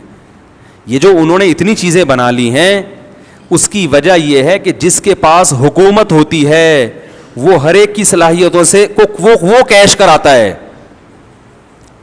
آپ کے پاس حکومت نہیں ہے. جب ہماری خلافتیں تھیں, ہماری حکومتیں تھیں, ہماری پالیسیاں چلتی تھیں تو وہ ہماری یونیورسٹیوں میں پڑھنے کے لیے آیا کرتے تھے. یقین نہیں آئے تو ماضی کے اوراق اٹھا کے دیکھو, 400 سال گوروں نے ہماری زیتونہ یونیورسٹی میں پڑھا ہے اور جامعہ ازہر میں پڑھا ہے. میں نے تو اس پہ ایک ریسرچ بھی پیش کی تھی ایک یونیورسٹی میں. انگریز کہتے ہیں کہ اگر مسلمانوں کی ترقی سے ہم فائدہ نہ اٹھاتے, مسلمانوں کی جو سائنس پہ ریسرچ ہے ان کتابوں کو ہم نے نہ پڑھا ہوتا, تو ہم آج جس ترقی پر ہیں آج سے 500 سال بعد یہاں جا کے پہنچتے ہیں ہم جہاں آج ہیں. یہ گوروں نے لکھی ہے یہ باتیں. بھائی گورنمنٹ ان کی ہے, حکومت ان کی ہے, پاور ان کے پاس ہے, تو غلام قوم کچھ بھی نہیں کر سکتی. وہ بیٹھ کے پر روتی ہے, بھیک مانگتی رہتی ہے. سارا سسٹم ان کا ہمارے اوپر مسلط ہوا ہوا ہے. ہمارے اندر کوئی پڑھا لکھا پیدا بھی ہوگا تو وہ کیش وہ کرائیں گے اس کو. اول تو اتنا زیادہ پڑھا لکھا پیدا ہونے نہیں دیں گے. ہماری یونیورسٹی میں جو سلیبس پڑھایا جا رہا ہے وہ سلیبس ہے جو انہوں نے پھینک پھاک کے وہ فارغ ہو چکے ہیں, وہ ہم اٹھا کے پڑھ رہے ہوتے ہیں. ٹھیک ہے نا. اور پھر ہمارا جو اسکولنگ سسٹم ہم پہ مسلط کیا گیا ہے, جس میں ہم صبح و شام کلر کے ڈبے لے کے بیٹھے ہوئے ہوتے ہیں. سیب میں ہمارے بچے پیلا رنگ کر رہے ہوتے ہیں, لال رنگ کر رہے ہوتے ہیں, اور کیلوں میں پیلا رنگ. اس میں سائنسدان پیدا ہونے کا تصور یہ مذہب کی یا مولویوں کی غلطی نہیں ہے, یا مسلمان ہونے کی وجہ سے نہیں ہو رہا. یہ اس لیے ہو رہا ہے کہ ہم پہ جو جس قسم کے لوگ انگریز جب گیا نا انڈیا سے, تو وہ اپنے لوگ ہم پہ مسلط کر کے گیا ہے. اس نے آزادی ہمیں دے تو دی, لیکن کہا کہ زیادہ فنٹر بننے کی ضرورت نہیں ہے. میں نے تم پہ 200 سال حکومت کی ہے, میں نے دیکھا تمہارے اندر دم بہت ہے, تم دوبارہ میری آنکھوں میں آنکھیں. جب جامع رشید نے ایک ڈاکومنٹری بنائی ہے کہ برطانوی سامراج نے ہمیں کیسے لوٹا, وہ گوروں کی کتابوں سے بنائی ہے. انگریزوں کی جو بکس ہے نا, جو انگریزوں نے ہندوستان کی تاریخ پہ لکھی ہے, ان کتابوں سے ڈاکومنٹری بنائی ہے, وہ ضرور دیکھیں.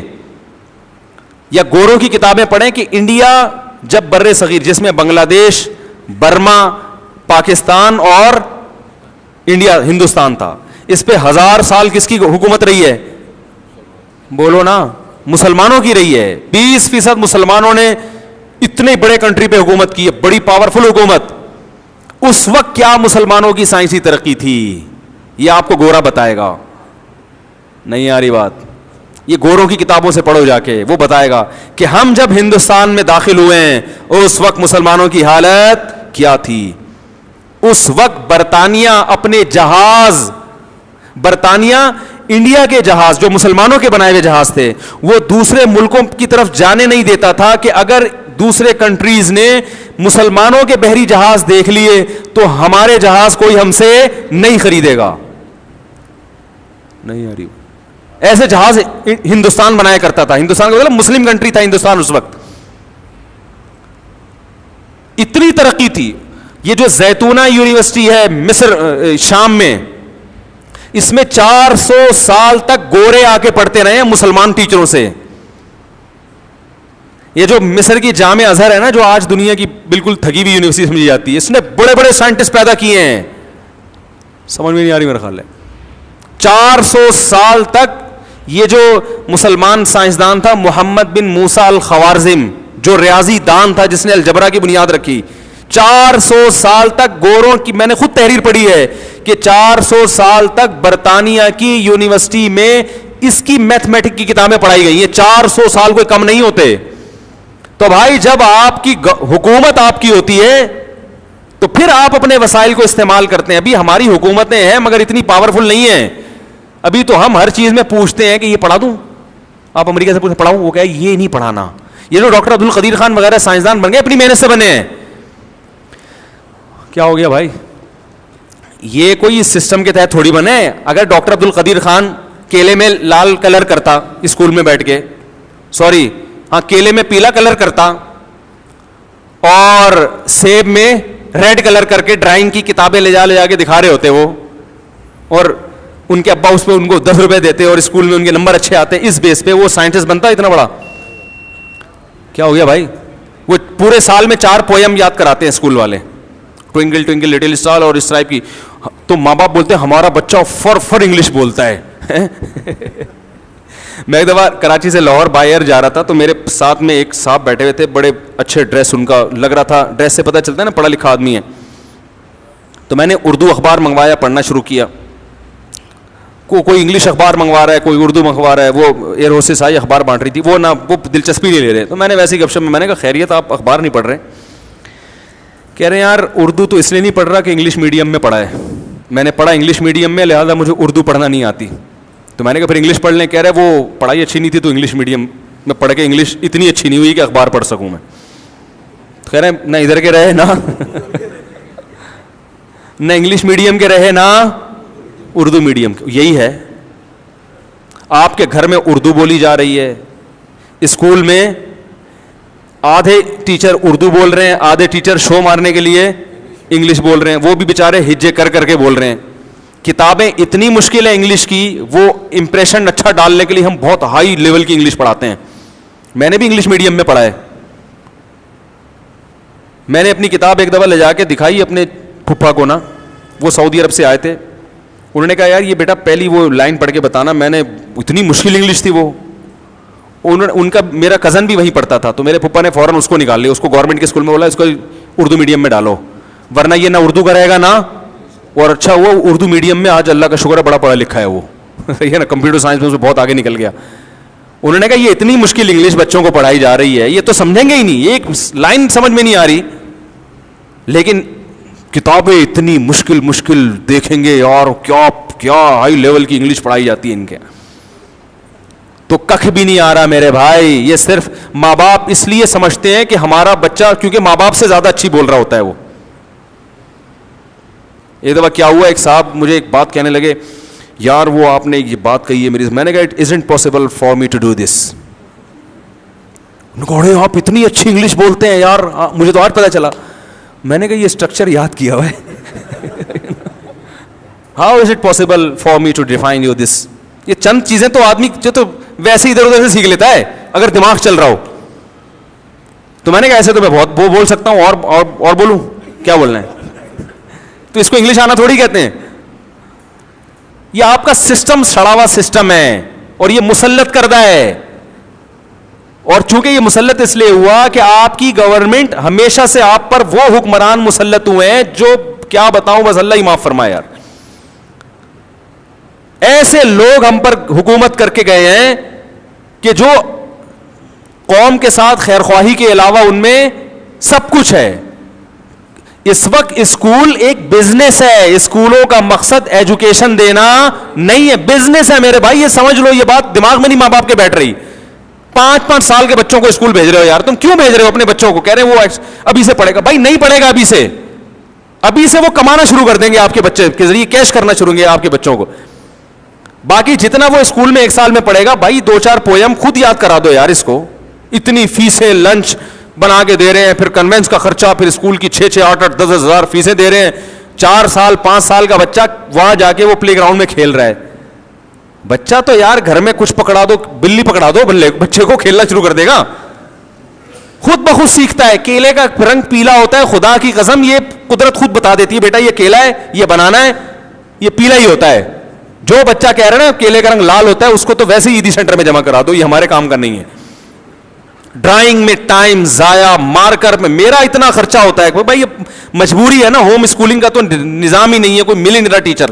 مجھے جس دن ٹیچر ایسا مل گیا جو بچوں کو گھر آ کے پڑھا دے, اسی دن میں بچوں کو فوراً اسکول سے نکال لوں گا.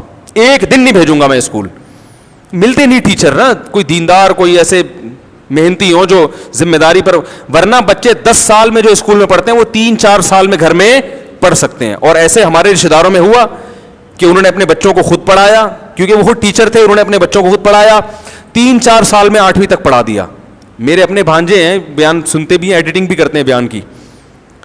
تو مجھے یاد ہے جب وہ 7-8 سال کے تھے, ایسے انگلش اخبار پڑھ رہے ہوتے یوں ٹانگ پہ ٹانگ رکھ کے, اردو بھی انگلش بھی پڑھ رہے ہوتے تھے. وجہ اس کی کہ ابا نے گھر میں پڑھایا ان کو, اب جا کے میٹرک کے لیے ایڈمیشن دلوایا ان کو, ورنہ وہ ایسے پڑھ رہے ہوتے تھے. تو استعداد بھی اچھی اور بچوں کی تربیت بھی اچھی ہو جاتی ہے. اسکول ان کو بگاڑتا ہے. اسکول میں آپ کے کلاس فیلو جو بیٹھا ہوا ہے وہ پتہ نہیں موبائل پہ کیا دکھا رہا ہے آپ کے بچوں کو.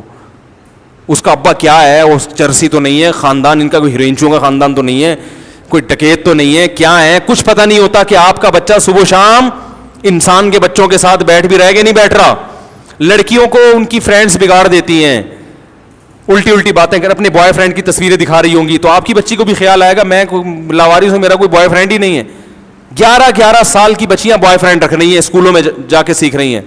تو آپ کو اگر اپنے بچوں کو پڑھانے کے لیے کوئی اسکول میں کوئی اچھا ٹیچر مل جائے نا, تو فوراً سے پہلے بچوں کو اسکول سے نکال لو اور اس ٹیچر کو بولو کہ اگر میں نے تجھے دیکھا کیلے میں پیلا رنگ کرتے ہوئے میرے بچے کو, میں تجھے چھوڑوں گا نہیں. اسکول میں تو ہم مجبوری میں برداشت کرتے ہیں. میں نے بھی گھر میں وائٹ بورڈ لا کے دیا ہے, اور مارکر ہر ہفتے آتے ہیں, بچے گھما بھی دیتے ہیں مارکر, پینسلیں تو کھا جاتے ہیں بچے, آپ کو پتہ ہے.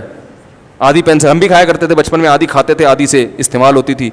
تو وہ نہیں, بچوں کو نہیں روک سکتے آپ. پینسلیں کھاتے بھی ہیں, مارکر بھی مارکر جو ہے نا وہ استعمال ایسے طریقے سے جلدی جلدی, تو اتنا خرچہ اس پہ, وائٹ بورڈ وہ مجبور ہے, اسکول کی ریکوائرمنٹ ہے بھائی, تو مجبوراً کرنا پڑتا ہے یہ سب کچھ.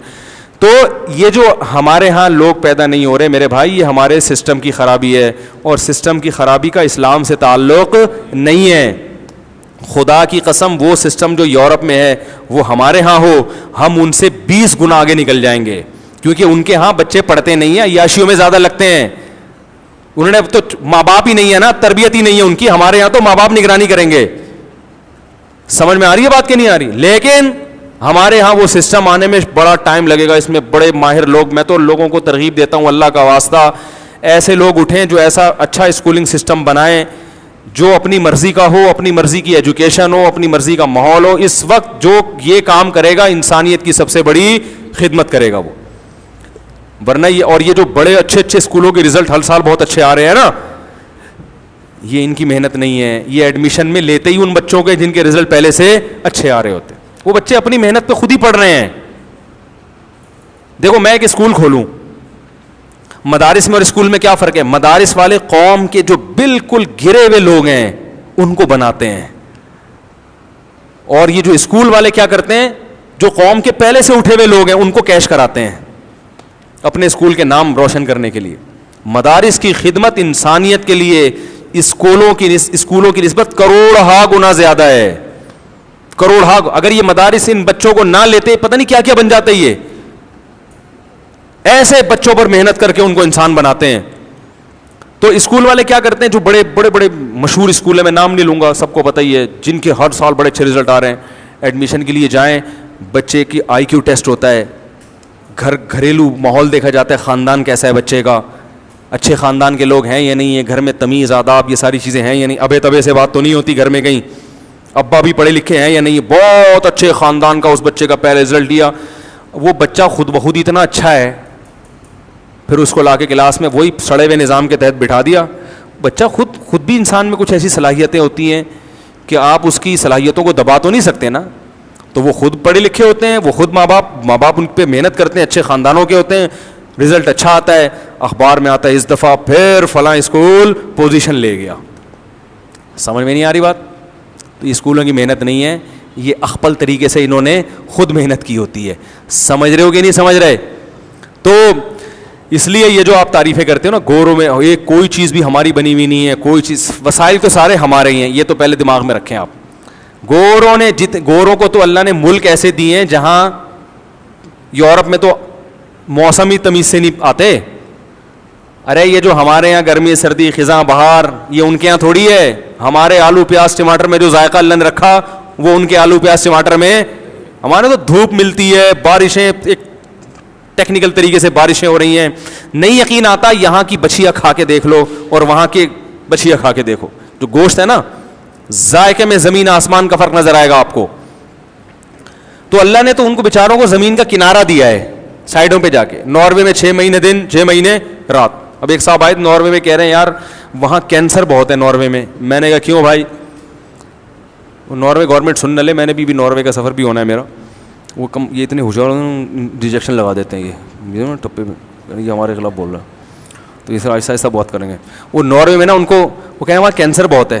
میں نے کہا کیوں؟ کہہ رہے وہ سورج نہیں نکلتا ہے 6 مہینے, اگر نکلتا بھی ہے تو تمیز سے نہیں, آدھے بادل ہی رہتے ہیں. ہمارے یہاں جیسے روشنی ملتی ہے نا بالکل بھرپور طریقے سے, وہ نکلتا بھی ایسے ہی ہے. آدمی کہتا ہے یار تو نکلو تو تمیز سے, تو جلوہ تو تمیز سے کراؤ نا.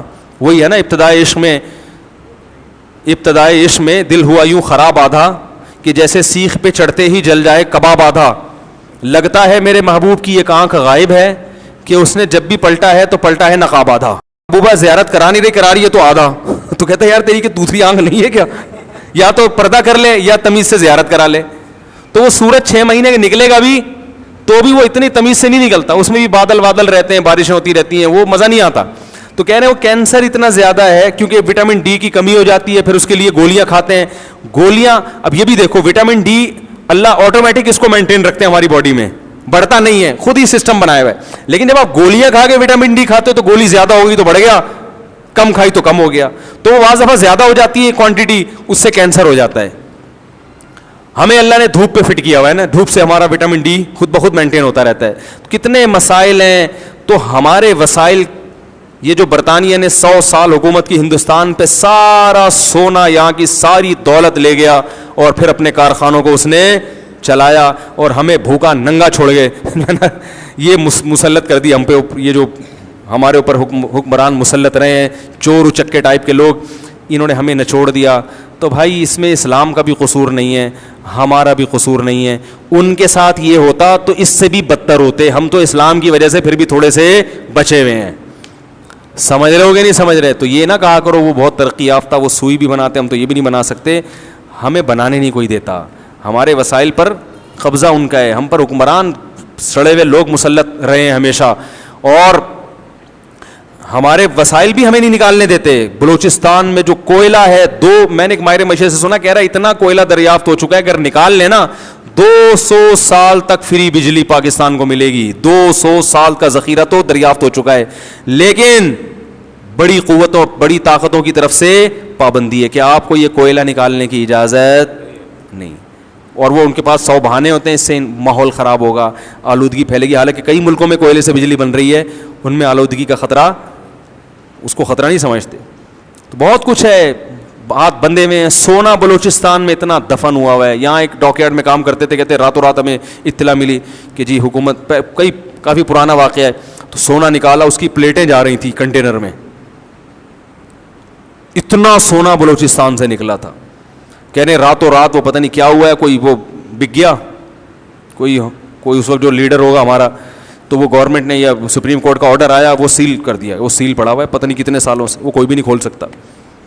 تو یہ جب تک چور اچکے جو ہمارے ہی ہاتھوں کی پیداوار ہیں یہ مسلط رہیں گے, اور کچھ ان کی طرف سے ہیں, تو میرا بھائی, اور جو اچھا آئے گا اس کو چلنے نہیں دیں گے. وہ جو بھی اچھا آتا ہے, اتنی پابندیاں سوشل میڈیا کا استعمال کر کے اسی کو بدنام بھی کر دیتے ہیں. اب جس کو بدنام نہیں ہونا چاہیے وہ بدنام ہے, جو بدنام ہونا چاہیے وہ بدنام نہیں. الٹا سسٹم. سوشل میڈیا پہ ایسی چیزیں, اور ہم بیوقوف ہیں, جو فیس بک پر آئے گا اس پہ ایمان لے آتے ہیں. تو بڑا گندا معاملہ ہو رہا ہے.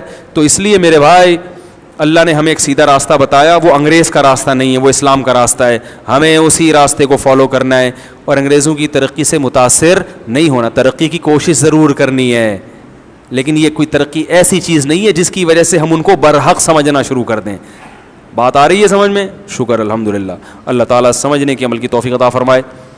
بھائی ابھی تھوڑا 5 منٹ لیٹ اذان کر دیں, نماز پونے پہ ہی ہوگی انشاءاللہ, کوئی مسئلہ نہیں. کیا بنا آستین والے بنیان میں نماز پڑھ سکتے ہیں؟ بنا آستین والی ٹی شرٹ ہو نماز پڑھ سکتے ہیں. مفتی صاحب, شریعت ہمیں کس طرح کا نکاح کرنے کا حکم دیتی ہے؟ مختصر وضاحت کریں بھائی. کس طرح کا؟ جیسے سارے نکاح کرتے آ رہے ہیں, بالکل اسی قسم کا نکاح کرنا ہے آپ نے. ذرا بھی ڈفرینٹ ہوا تو وہ نہیں ہوگا. سادگی سے کرنے کا حکم دیتی. کھانے کی چیز کے پیکٹ پر اگر حلال نہ لکھا ہو تو کیا وہ حرام ہے؟ حلال لکھنے سے کچھ نہیں ہوتا. حلال کا ٹھپا آج کل ہر جگہ فری میں مل رہا ہے. کھانے پینے کی چیزیں جو اپنے ملک میں بن رہی ہیں وہ تو حلال ہی ہیں, جو باہر سے آ رہی ہیں تو اس میں ریسرچ کیا کریں, تحقیق کیا کریں. اس کے لیے گوگل پہ جامعۃ الرشید حلال فاؤنڈیشن لکھ کے سرچ کریں گے تو وہ اس میں بہت ساری چیزوں کے بارے میں معلومات مل جاتی ہیں. کیا کسی غیر مسلم سے علاج کرا سکتے ہیں؟ جی کرا سکتے ہیں. مفتی صاحب, جمعے کے 2 فرض ادا کرنے سے جمعے کی نماز ادا ہو جاتی ہے, مگر سنت موقتہ بھی پڑھنی چاہیے. مفتی صاحب, اگر کوئی شخص شرک کرتا ہو, مزارات پر جا کر سجدے کرتا ہو, غیر اللہ کو پکارتا ہو, اس شخص سے تعلق رکھنا, کچھ دن تعلق رکھیں, اس کو سدھارنے کی نیت سے, نہیں ہوتا پھر تعلق ختم کر دیں. درس نظامی کو درس نظامی کیوں کہتے ہیں؟ وہ نظام الدین تھے, کوئی بڑے بزرگ تھے جنہوں نے اس نصاب کو مرتب کیا تھا. مرتب اس لیے کہہ رہا ہوں, نصاب پہلے سے چلا آ رہا تھا, ترتیب انہوں نے دی تھی. کیونکہ فوراً لوگ کہتے ہیں اچھا تمہارا تو نصاب بعد میں مرتب ہوا ہے, یعنی بعد میں نہیں ہوا, شروع سے ہی چلا آ رہا ہے. جیسے بہت سی حدیث کی کتابیں اب مرتب ہوئی ہیں, لکھی ہوئی تو پہلے سے تھیں. مسند امام احمد جس ترتیب سے پہلے تھی اب اس ترتیب سے نہیں ہے. اب حدیثوں کے نمبر ڈال کے اور کیا نام ہے فقہی ابواب کے لحاظ سے بھی اس کو ترتیب دیا گیا ہے. میں شادی شدہ ہوں, میری بیوی 3 ماہ سے اپنے گھر بیٹھی ہوئی ہے, نہ وہ خود واپس آ رہی ہے اور نہ اس کے گھر والے آنے دے رہے ہیں. میں نے بہت کوشش کر لی مگر وہ آنے پر راضی نہیں ہوتی. یہ تو ہو چکا ہے جمعے کے دن, میرا خیال ہے ہو گیا. یہ جمعے کو میں نے پڑھ کے نہیں سنایا یہ. اچھا, بیگم شارٹ ہے مارکیٹ سے, نہ وہ خود آ رہی ہے نہ آنے دے رہی ہے. میں نے بہت کوئی مگر وہ آنے کے لیے تیار نہیں ہو رہی. طلاق بھی نہیں دینا چاہتا کیونکہ مجھے طلاق کے نام سے بہت ڈر لگتا ہے. ڈر نہیں لگنا چاہیے بھائی, یہ بولو کہ طلاق سے مجھے نفرت ہے. ڈر کیوں لگ رہا ہے آپ کو؟ آدمی ہو یار. مجھے مشورہ چاہیے کہ میں پہلی بیوی کی موجودگی میں دوسرا نکاح کر سکتا ہوں یا نہیں کر سکتے ہیں بھائی. اور دوسرے نکاح کے لیے پہلی بیوی سے اجازت ضروری نہیں ہے. کر لیں بھائی, کر کے پھر مجھے نہیں بتانا کیا ہوا. ہاں میں نے مسئلہ بتایا, کر سکتے ہیں, باقی جو کرنا ہے اپنی ذمہ داری. لوگ کرتے ہیں دوسری پٹتے ہیں تو میرے گھر پہ آگے کھڑے ہوئے ہوتے ہیں. کئی دفعہ ایسے ہوا ہے, بھاگ کے آ جاتے ہیں, بولتے رات گزارنی ہے. ایسا عجیب کیسز ہوتے ہیں. تو بھائی کرو, دم ہے تو کرو, نہیں تو نہیں کرو. کرنا ہے تو پھر. اور اس میں یہ بتا دوں, جب دوسری کرتے ہو تو پھر کچھ بھی ہو سکتا ہے. سب کچھ کے لیے تیار رہو. پھر بولو ایسی کی تیسی جس کے باپ میں دم ہے, جس نے جو جیسے حضرت عمر نے مکہ میں اعلان کیا تھا, جو چاہتا ہے کہ بیوی بیوہ ہو جائے تو مجھے نماز سے روک کے دکھائے. تو ایسا ہی ہے یہ دوسری شادی تیسری شادی, جس میں دم ہے روک لے, ہم کرے گا, پھر جو ہوگا دیکھا جائے گا. اور اگر نہیں ہے پھر نہیں کرو. رونا نہیں ہے پھر بعد میں, ہے یہ ہو گیا یہ ہو گیا یہ. مولوی صاحب میرا سوال یہ ہے کہ ایک آدمی نے اپنی بیوی کو طلاق دے دی مگر اس کے گھر والے نہیں چاہتے کہ وہ لڑکی اس کے گھر جائے, اس لیے وہ اس کی شادی آدمی کے بھتیجے سے کروانے کے لیے زور دے رہے ہیں جبکہ وہ لڑکا راضی نہیں ہے. بھائی لڑکا اگر شادی نہیں کرنا چاہتا تو زبردستی کیوں کر رہے اس کی شادی؟ وہ بھی بیوی سے محبت نہیں کرے گا. مسائل. کچھ لوگ کہتے ہیں کہ بیٹھ کر پاؤں نہیں ہلانے چاہیے, شیطان جھولے جھولتے. شیطان تو جھولے نہیں جھولتا لیکن ویسے نہیں ہلانے چاہیے, بس حرکت ہے. یہ فرقہ وارانہ مسائل نہ پوچھا کریں یار. اگر بیوی شوہر کو کہے تیری داڑھی مجھے اچھی نہیں لگتی تو اس سے بیوی کا نکاح ٹوٹ جائے گا؟ نہیں, نکاح نہیں ٹوٹتا, مگر یہ برا جملہ ہے. دیکھو عورت اگر فطرت پہ ہوگی تو اس کو آدمی کی شکل میں اچھا لگے گا. مرد شیر کے بال ہوتے ہیں نا, شیرنی کے نہیں ہوتے. تو یہ خواتین کی فطرت چینج ہو گئی ہے. نکاح تو نہیں ٹوٹے گا مگر اس کو بتایا جائے یہ سنت ہے اور مرد کی مردانگی ہے. بیگم تمہیں میں اچھا لگنا چاہیے. صحیح ہے نا. اگر بیوی شوہر کو گئے, کچھ لوگ کہتے ہیں کہ امام کو تنخواہ نہیں لینی چاہیے اور گھر پہ جا کے قرآن پڑھا کر فیس لینا جائز ہے. جائز ہے بھائی, تنخواہ لینا بھی جائز ہے. امام بھی انسان ہے, وہ کہاں سے کھائے گا؟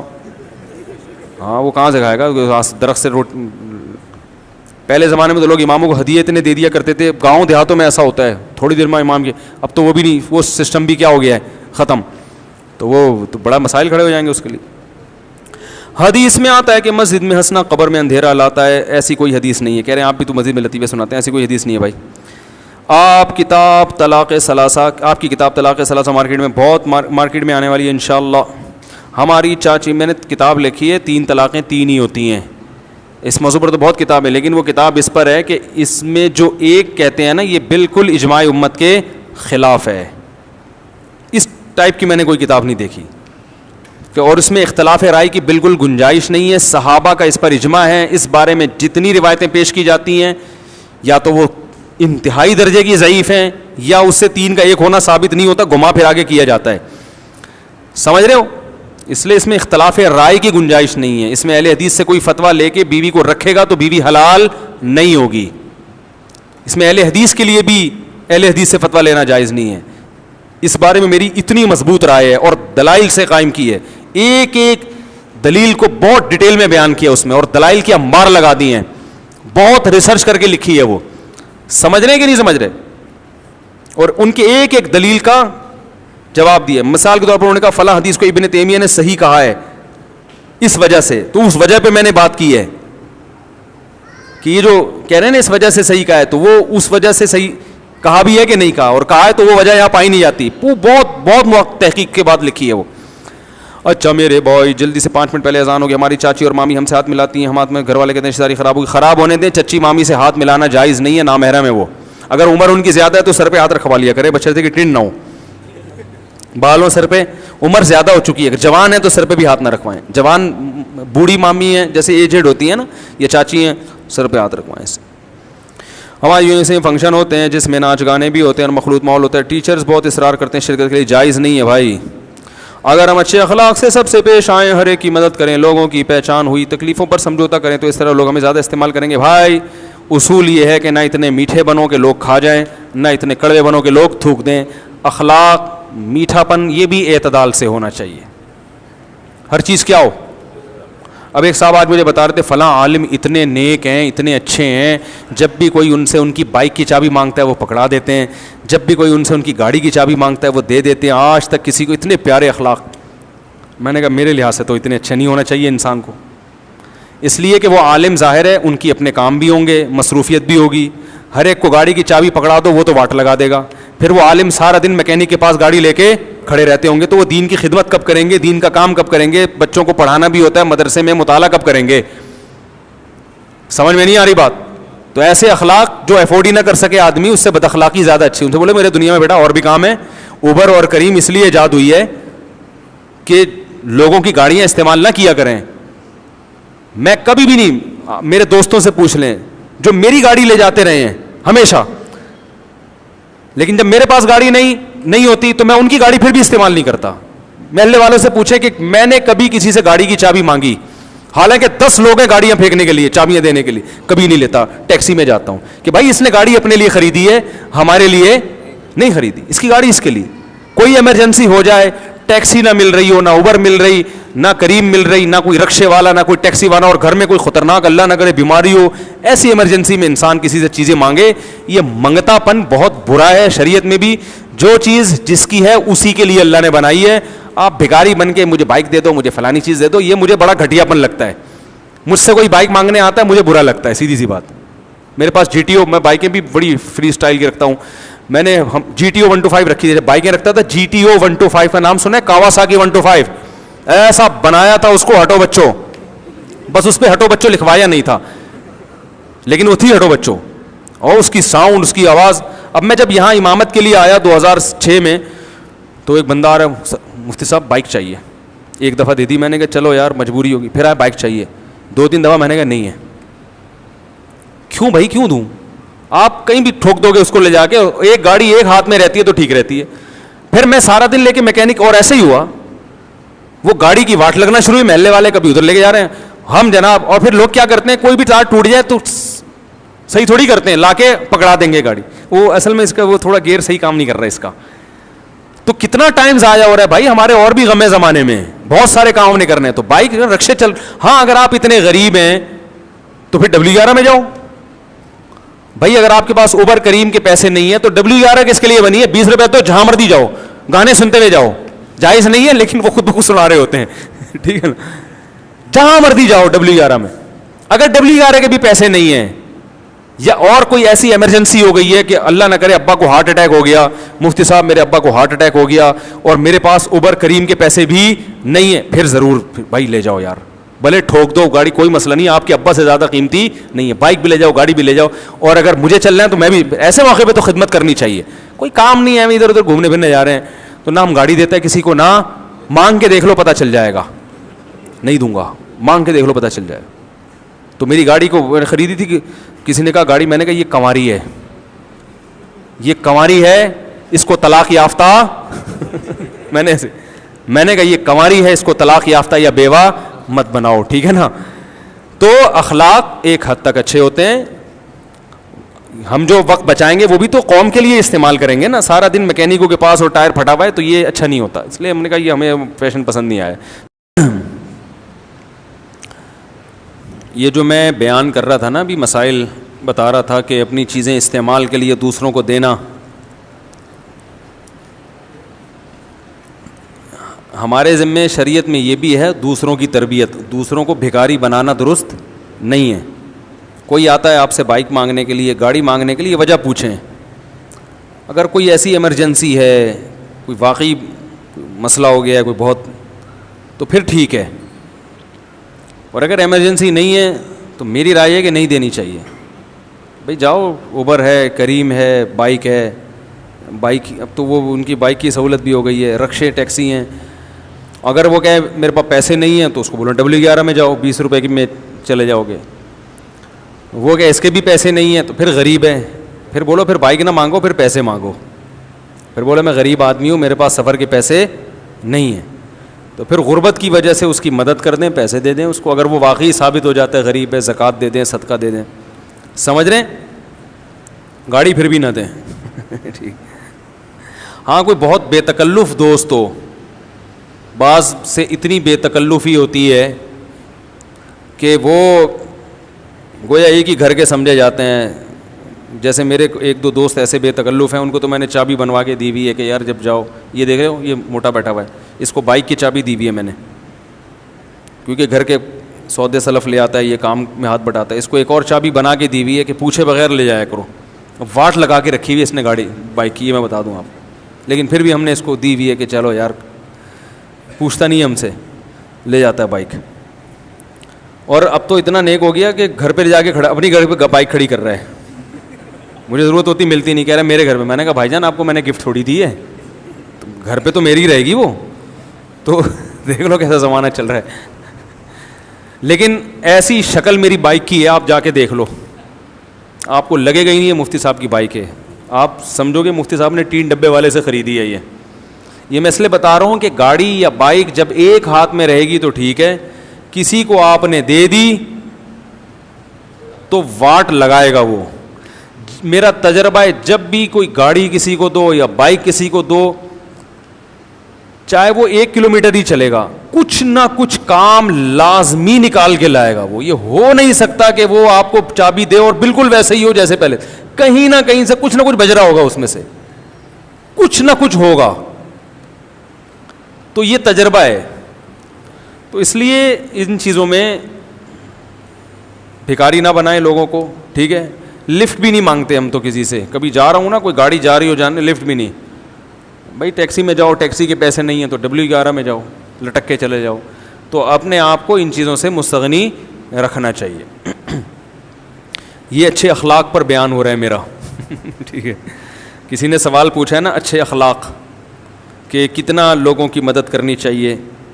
تو جو واقعی مدد کے قابل ہو اس کی مدد کریں. جیسے میں نے بتایا, کوئی ایمرجنسی ہو گئی کسی کے گھر میں, کوئی بیمار ہو گیا, اس کو ہاسپٹل جانا ہے, اوبر آنے میں ٹائم لگے گا, کریم آنے میں ٹائم لگے گا, وہ تو ظاہر ہے مسئلہ, اس کو گاڑی دے دیں فوراً, بولیں بھائی پوچھ کیوں رہے ہو, لے کے جاؤ. ایسے میں تو فوراً مدد, یہ مدد ہے نا. لیکن لوگوں کو مدد نہیں چاہیے ہوتی, مزے اڑانے ہوتے ہیں. آپ اپنا کام اپنی گاڑی میں کرو, نہیں ہے تو ٹیکسی میں کرو, نہیں ہے تو W11 میں جاؤ. خام خواہ دوسرے سے گاڑی مانگ رہے ہیں, بھکاری پن نہیں ہے. تو بھکاریوں کے ساتھ تعاون نہیں کرنا چاہیے, لوگوں کے بھکاری پن میں اضافہ ہوتا ہے اس سے. تو یہ ہے, تو درمیانہ, نہ اتنا کڑوا بنو کہ لوگ تھوک دیں, نہ اتنا میٹھا بنو کہ نگل جائیں.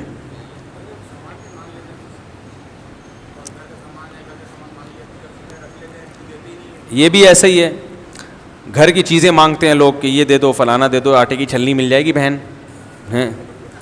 قرآن میں تو آتا ہے وَيَمْنَعُونَ الْمَاعُونَ, کہ جو مانگے کی چیزیں بھی نہ دے. سورہ ارائیت الذی میں ہے نا, کہ بہت بڑا کنجوس ہے اور اس کو بڑی شدید وعید ہے کہ جو روز مرہ استعمال کی چیزیں بھی کسی کو نہ دے.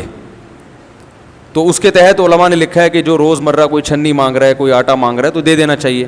لیکن یہ بھی آیت کا مطلب سمجھیں کہ یہ اس شخص کے بارے میں نازل ہوئی جو کنجوسی کی بنا پہ نہ دیتا ہو.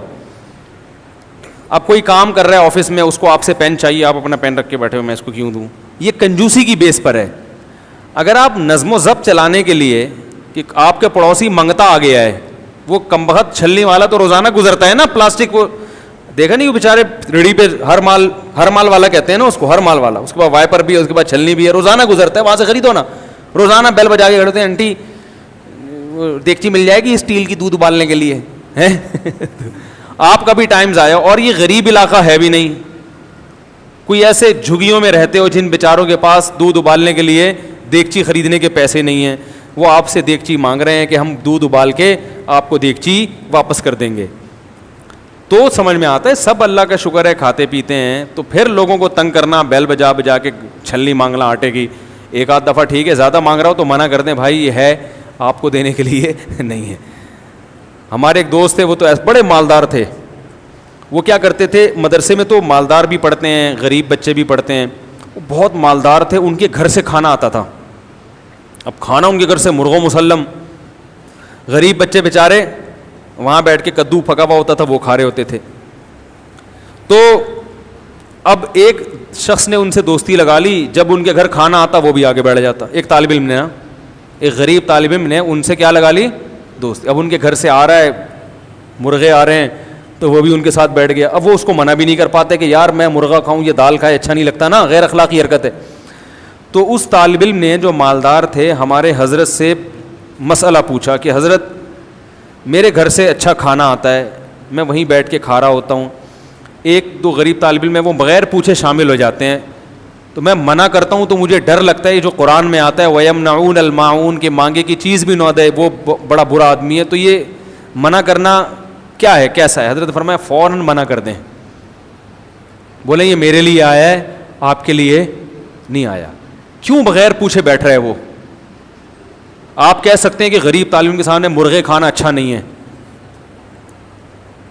بھائی غریب کو بھی تو چاہیے کہ جب تمہاری استطاعت مرغے کی نہیں ہے تو مرغے پہ رال ٹپکانا یہ اور زیادہ برا ہے. جو ہے استطاعت وہ کھاؤ نا. کہ دال کھا کے لوگ بڑے نہیں ہوئے؟ نہیں آ رہی سمجھ میں. بھائی جس کو اللہ نے جتنی گنجائش دی ہے وہ اپنے حساب سے اسی حساب سے سمجھے کہ بھائی کوئی بات نہیں. کیونکہ اگر اس طرح سے ہم پابندیاں لگانا شروع کر دیں تو غریب مالدار کو تو پھر گاڑی میں بیٹھنے کی بھی اجازت نہیں ہے. کتنے غریبوں کے پاس W11 کے پیسے نہیں ہوتے اور یہ بیچارہ لینڈ کروزر لے کے گھوم رہا ہے, تو کیا اس کو لینڈ کروزر سے منع کر دیں؟ تو کہے گا میرے پاس پیسہ کس بات کا بھائی, پھر میں اگر میں نے بھی رکشے میں جانا ہے تو یہ اللہ کی نعمت مجھے کیوں ملی ہے.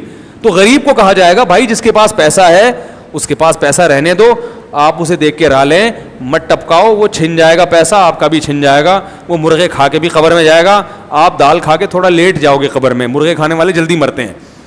تو غریب کو یہ سکھایا گیا ہے کہ مالداروں پہ راہ لیں, مت ٹپکاؤ.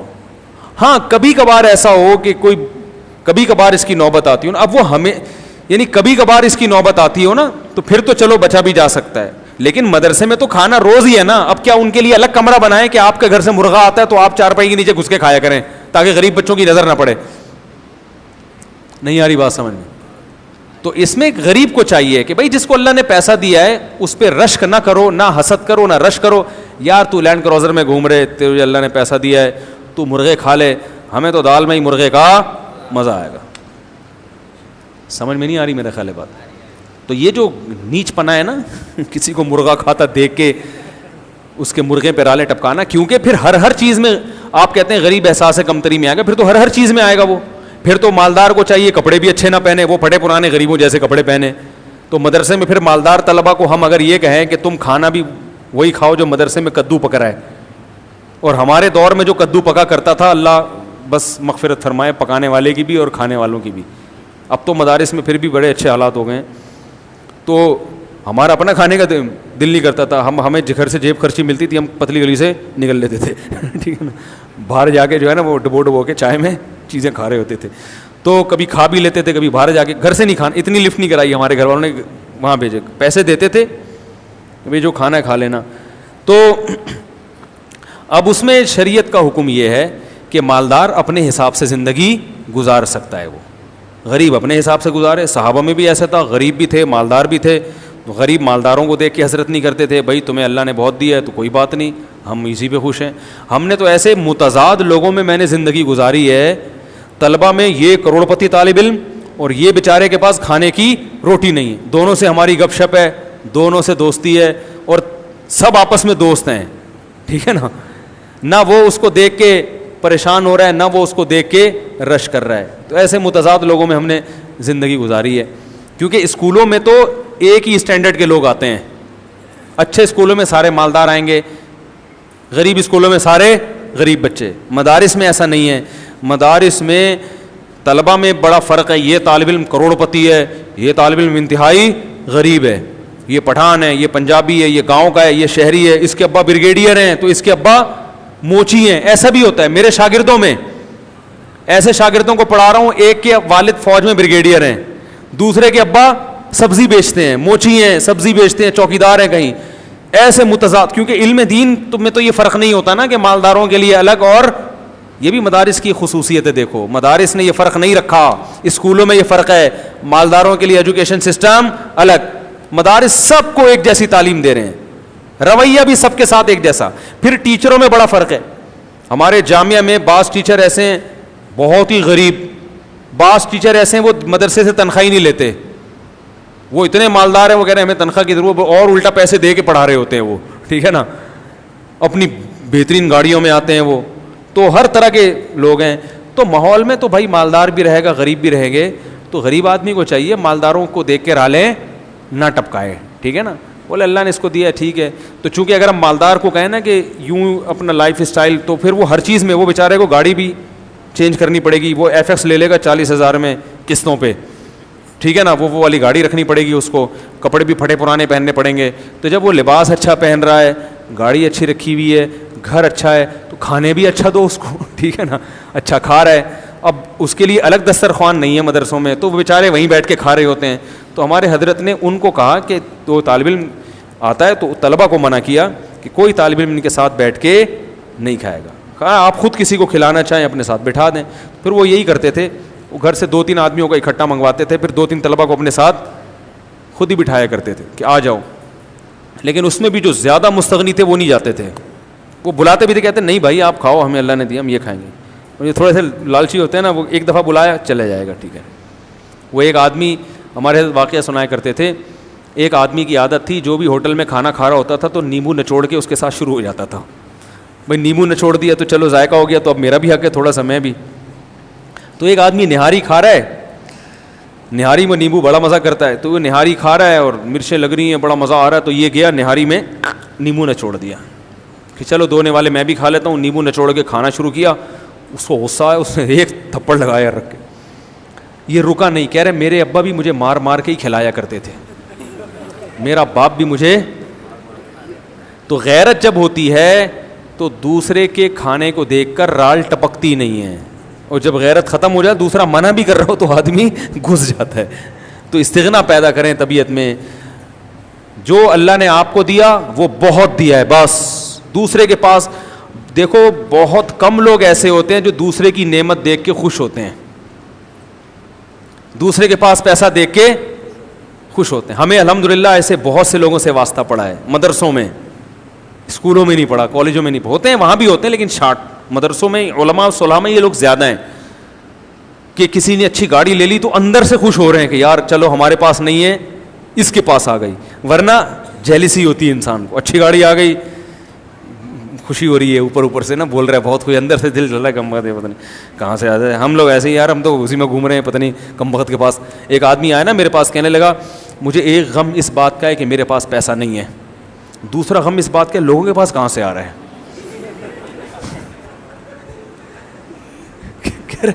یار چلو, کہہ رہے میں بھی محنت کر رہا ہوں, میرے پاس نہیں آ رہا, میں صبر کرنے کے لیے تیار ہوں, لیکن وہ بھی محنت کرے, اس کے پاس بھی نہ آئے. کہہ رہے ایک غم اس کا ہے کہ میرے پاس آ کیوں نہیں رہا, دوسرا پھر ان کے پاس کیوں آ رہا ہے بھائی. تو یہ ڈبل مستقل غم پالا ہوا ہے لوگوں نے. تو ایک غم تو ہلکا کرو کہ بھائی اس کے پاس ہے تو کوئی بات نہیں یار, کھانے دو اچھا اس کو. اب تو یہاں تک نوبت آ گئی ہے, آپ کی شادی اگر کسی خوبصورت لڑکی سے ہو گئی نا کم عمر سے, اس پہ لوگ جیلسی کرتے ہیں, تانے دینا شروع کر دیتے ہیں. اس پہ ایسا لوگ آ کے گھر بگاڑتے ہیں, تباہ کرتے ہیں. عورتیں آ کے فساد میں چاہتی ہیں کہ ان کی طلاق دلواؤ ان میں. کوئی کسی کی نعمت پر خوش, اچھا میاں مل گیا. ابھی کچھ دن پہلے ایک شادی میں گیا, خاتون جو تھی نا وہ ان کے بارے میں سنا تھا بس صورت ہیں, میاں بڑا ہینڈسم مل گیا ان کو. میاں کیا مل گیا, بڑا خوبصورت ہو ہینڈسم آدمی. تو وہ گھر والے تو گئے, عورتیں تو جاتی ہیں نا, عورتیں بیٹھتی ہیں. انہوں نے بتایا کہ عورتیں حسد کر رہی تھی اس کمبخت کو کہاں سے مل گیا, یہ لڑکی تو اتنی خوبصورت نہیں ہے, اس کو دولہا کہاں سے مل گیا. خوش ہونے کے بجائے کیا ہو رہی ہے, ابے ہم تو پٹا پٹا کے تھک گئے, ہمیں تو ایسا ملتا نہیں ہے. یہ غریب لڑکی ہے, صورت بھی اچھی نہیں, اس کو میاں کو ایسا پلا پلایا پورا ہینڈسم آدمی مل گیا. تو جیلسی ہر جگہ کیا چل رہا ہے, حسد, جلن. تو دوسرے کی نعمت کو دیکھ کے جو خوش ہونا سیکھ جائے نا, اس کی اپنی زندگی بڑی مزے کی گزرتی ہے. یار اللہ نے تیرے سر پہ بال اگا دیے, الحمدللہ, ٹھیک ہے نا, بڑی خوشی ہوئی یار, میرے نہیں ہو رہے, اللہ نے تمہارے سر پہ بال اگا دیے. یار تمہاری 4 ہو گئی ماشاءاللہ, بڑی خوشی. ہماری تو ابھی تک ایک بھی نہیں, افسوس تو ہو رہا ہے, لیکن تمہاری 4 دیکھ کے تو میری 4 نہیں, خوشی تو ہو رہی ہے نا کم از کم. یار تم اتنی عمر کے ہو مگر تمہیں ایک کم عمر مل گئی, یا تم اتنی بدصورت خاتون ہو مگر تمہیں ایک بڑا انجینئر مل گیا, تمہیں ڈاکٹر مل گیا, بڑا اچھا میاں مل گیا, بڑی خوشی ہوئی. اس طرح کی چیزوں سے خوشی منایا کریں. گاڑی مل گئی آپ کو ماشاءاللہ, بڑے, آپ کی جاب اچھی لگ گئی, اچھا آپ اگلے ہفتے USA جا رہے ہیں ماشاءاللہ, جاب مل گئی آپ کی, بڑی دل سے خوش ہونے کی کوشش کیا کریں. جب تھوڑے دن تک مصنوعی کوشش کریں گے تو دل خود بخود خوش ہونا. علماء کہتے ہیں حسد کا علاج یہ ہے کہ جس سے جیلسی ہے نا اس کی تعریفیں شروع کر دو اور منہ سے بولا کرو اللہ نے تمہیں بہت اچھا دیا, اللہ اور دے. یہ دعا مانگو گے تو وہ یہ اینٹی بایوٹک ہے, یہ وہ حسد کے جراثیم کو یہ مارتی ہے, پھر آپ عادی ہو جائیں گے, پھر خوشیوں کو دیکھ کے خوش ہونا شروع ہو جائیں گے. اس کا بڑا فائدہ ہوتا ہے. اچھا بھائی جلدی جلدی سوال نمٹا دیں, 5-10 منٹ کا بولا تھا ہم نے. اللہم بسمک کیف قطمیر, یہ کیا ہے بھائی, کہ معنی بتا دیں کیا یہ قرآنی آیت ہے؟ ایسا نہیں ہے. قطمیر تو قرآن میں آتا ہے, بسمک اللہم بسمک نہیں آتا. میں اپنے بھائی سے کیا بول رہے ہیں پتہ نہیں, مانگوں اور اس سے کہوں کہ 2 ماہ کے بعد آپ کو 1,03,000, اچھا 1 لاکھ مانگوں اور 2 ماہ کے بعد کہوں کہ آپ کو 1,03,000 دے دوں گا, تو کیا یہ سود ہے؟ ہاں بھائی یہ تو خالص سود ہے. مسافر ہو اور نماز 4 رکعت ہے تو اگلی 2 رکعتوں میں مقتدی سورہ فاتحہ نہیں پڑھے گا کیونکہ امام کی قرأت مقتدی کے لیے کافی ہے, لیکن اب امام تو رہا ہی نہیں تو اب کوئی قرأت نہیں کر رہا, تو پھر سورہ فاتحہ کیوں نہیں پڑھنی چاہیے؟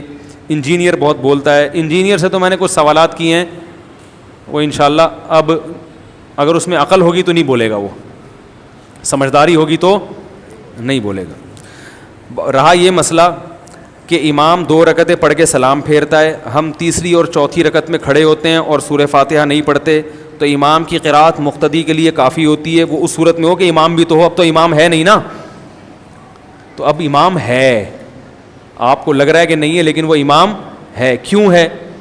اس لیے کہ جب امام 2 رکعتیں پڑھتا ہے, ظہر کی 2 رکعتیں پڑھ رہا ہے, تو حکماً اس کی وہ 4 رکعتیں ہی ہیں, کیونکہ شریعت نے اس کی 4 کو سمیٹ کے کیا بنا دیا ہے 2, اور آپ اس کے پیچھے جب 4 پڑھ رہے ہو تو پوری نماز آپ ظہر کی امام کے پیچھے پڑھ رہے ہو.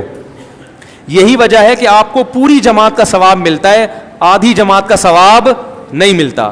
کسی کی 2 رکعتیں امام کے پیچھے ہوں اور 2 اپنے طریقے سے ہوں تو وہ آدھی امام کے پیچھے کہلائے گی, آدھی انفرادی کہلائے گی. تو اگر آدھی انفرادی کہلاتی یہ والی نماز, تو شریعت پھر آپ کو امام مسافر کے پیچھے نماز پڑھنے کی اجازت نہیں دیتی, بلکہ شریعت کہتی ایسے امام کے پیچھے نماز پڑھو جو پوری 4 پڑھا رہا ہو, کیونکہ پوری 4 رکعتیں جماعت سے پڑھنا واجب ہے. بات آ رہی ہے سمجھ میں؟ تو اس سے پتہ چلتا ہے کہ شریعت نے حکماً ہمیں پوری 4 رکعتوں میں امام کے پیچھے ہی سمجھا ہے. ہماری 4 امام کی 2 کے برابر ہیں, گویا امام کی 1 رکعت میں ہماری 2 رکعتیں ہو رہی ہیں اور امام کی اگلی 1 رکعت میں بھی ہماری 2 رکعتیں ہو رہی ہیں. حکماً ہم امام کے پیچھے ہی سمجھے جائیں گے. کسی کو یہ دلیل سمجھ میں نہیں آتی تو اس سے یہ سوال پوچھیں کہ امام کے پیچھے جب ہم نماز پڑھتے ہیں 4 رکعتیں اور امام 2 کر کے سلام پھیرتا ہے, تو اگر 2 ہماری اپنی کہلائیں گی, وہ انفرادی کہلائیں گی, تو اس کا مطلب ہم نے آدھی نماز جماعت سے پڑھی اور آدھی جماعت کے بغیر, تو ہمیں پوری جماعت کا ثواب نہیں ملنا چاہیے. جبکہ پوری امت کا اجماع ہے کہ امام چاہے 4 پڑھائے, امام 2 پڑھائے, آپ جب اس کے پیچھے نماز پڑھیں گے تو آپ کو پوری جماعت کا ثواب ملے گا. پوری جماعت کا ثواب اسی صورت میں مل سکتا ہے جب آپ پوری 4 رکعتوں میں امام کے پیچھے فرض سمجھے جائیں, یہ سمجھا جائے, یہ فرض کیا جائے کہ آپ امام کے پیچھے ہیں. اس کی ہمیں نظیر بھی ملتی ہے شریعت میں. وہ نظیر ہمیں یہ ملتی ہے کہ اگر کسی کی کوئی نماز میں سو جائے, دیکھو 1 رکعت ہوئی ہے, امام سجدے میں ہے, آپ بھی سجدے میں گئے, آپ کی آنکھ لگ گئی, یا امام کی آخری رکعت تھی 4تھی رکعت, امام سجدے میں سو گیا, امام کی کیا لگ گئی, آپ کی آنکھ لگ گئی, اور امام نے قعدہ کر کے سلام پھیر لیا. آپ جب سجدے میں تھے تو آپ فوراً اٹھو گے اور قعدہ کر کے آپ بھی سلام پھیرو گے, حالانکہ امام سلام پھیر کے نماز مکمل کر چکا ہے, لیکن آپ امام کے پیچھے ہی سمجھے جاؤ گے. سمجھ میں نہیں آ رہی بات؟ کیونکہ آپ نیند کی وجہ سے امام تک پہنچنے میں لیٹ ہو گئے ہیں. امام سلام پھیر چکا ہے, مگر آپ جو سلام پھیرو گے وہ امام کے پیچھے والا ہی سلام کہلایا جائے گا, آپ کی یہ نماز الگ سے نہیں کہلائے گی. اگر اس کو الگ سے مانے تو نماز ٹوٹ گئی آپ کی. کیوں ٹوٹ گئی؟ اس لیے کہ آپ نے تو پوری نماز امام کے پیچھے اقتدا کی تھی, آدھی اپنی آدھی امام کے پیچھے کی اقتدا آپ کی, بولو بھائی, نہیں تھی. اب لوگ اس پہ پتہ ہے کیا کہیں گے, عقلی باتیں کر کے یہ مسئلہ سمجھا رہے ہیں, حدیث سے کوئی حوالہ نہیں دیا. لوگ اس پہ کمنٹس کریں گے مفتی صاحب نے حدیث سے کوئی حوالہ نہیں دیا. حدیث سے حوالہ دینا آپ کے ذمے ہے, سمجھ رہے ہو؟ کیونکہ ہمیں قرآن و سنت سے, صحابہ کے عمل سے, تابعین سے یہی پتہ چلتا ہے کہ جو امام کے پیچھے 4 رکعتیں پڑھے گا اور امام 2 پڑھے گا, یہ پوری نماز امام کے پیچھے ہی شمار ہوگی, لہذا پوری جماعت کا ثواب ملے گا. اگر اس کے خلاف کوئی دعویٰ آپ کرتے ہیں تو آپ قرآن و حدیث کی روشنی میں دلیل پیش کریں, یہ آپ کے ذمے ہیں. مجھ پر آپ یہ تانا نہیں دیں کہ عقلی باتیں کر رہا ہے. آپ جو باتیں کر رہے ہیں وہ نہ عقل سے ہے نہ قرآن و حدیث سے, نہ اس پاس عقل سے کوئی دلیل اور نہ قرآن و حدیث سے کوئی دلیل. سمجھ میں نہیں آ رہی بات؟ اس کی مثال بالکل ایسے ہے جیسے یہ لوگ کہتے ہیں نا قضاء عمری کی کوئی حدیث سے دلیل پیش کرو کہ ایک آدمی 20 سال کی نمازیں قضا کرے گا.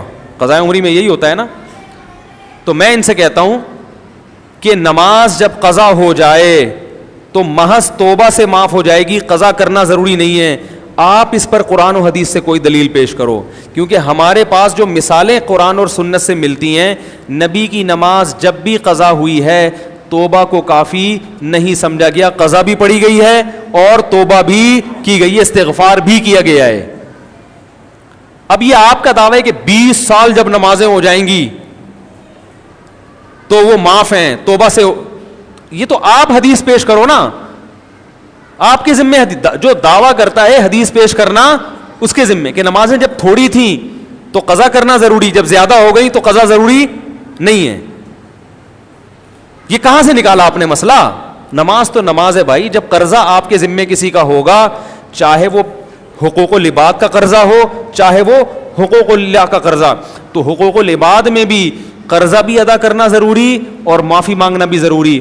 حقوق اللہ میں بھی اللہ کا قرضہ ادا کرنا بھی ضروری اور معافی مانگنا بھی ضروری. حدیث میں آتا ہے دین اللہ احق ان یقضا, اللہ کا دین, اللہ کا قرضہ اس بات کے زیادہ لائق ہے کہ اس کو ادا کیا جائے.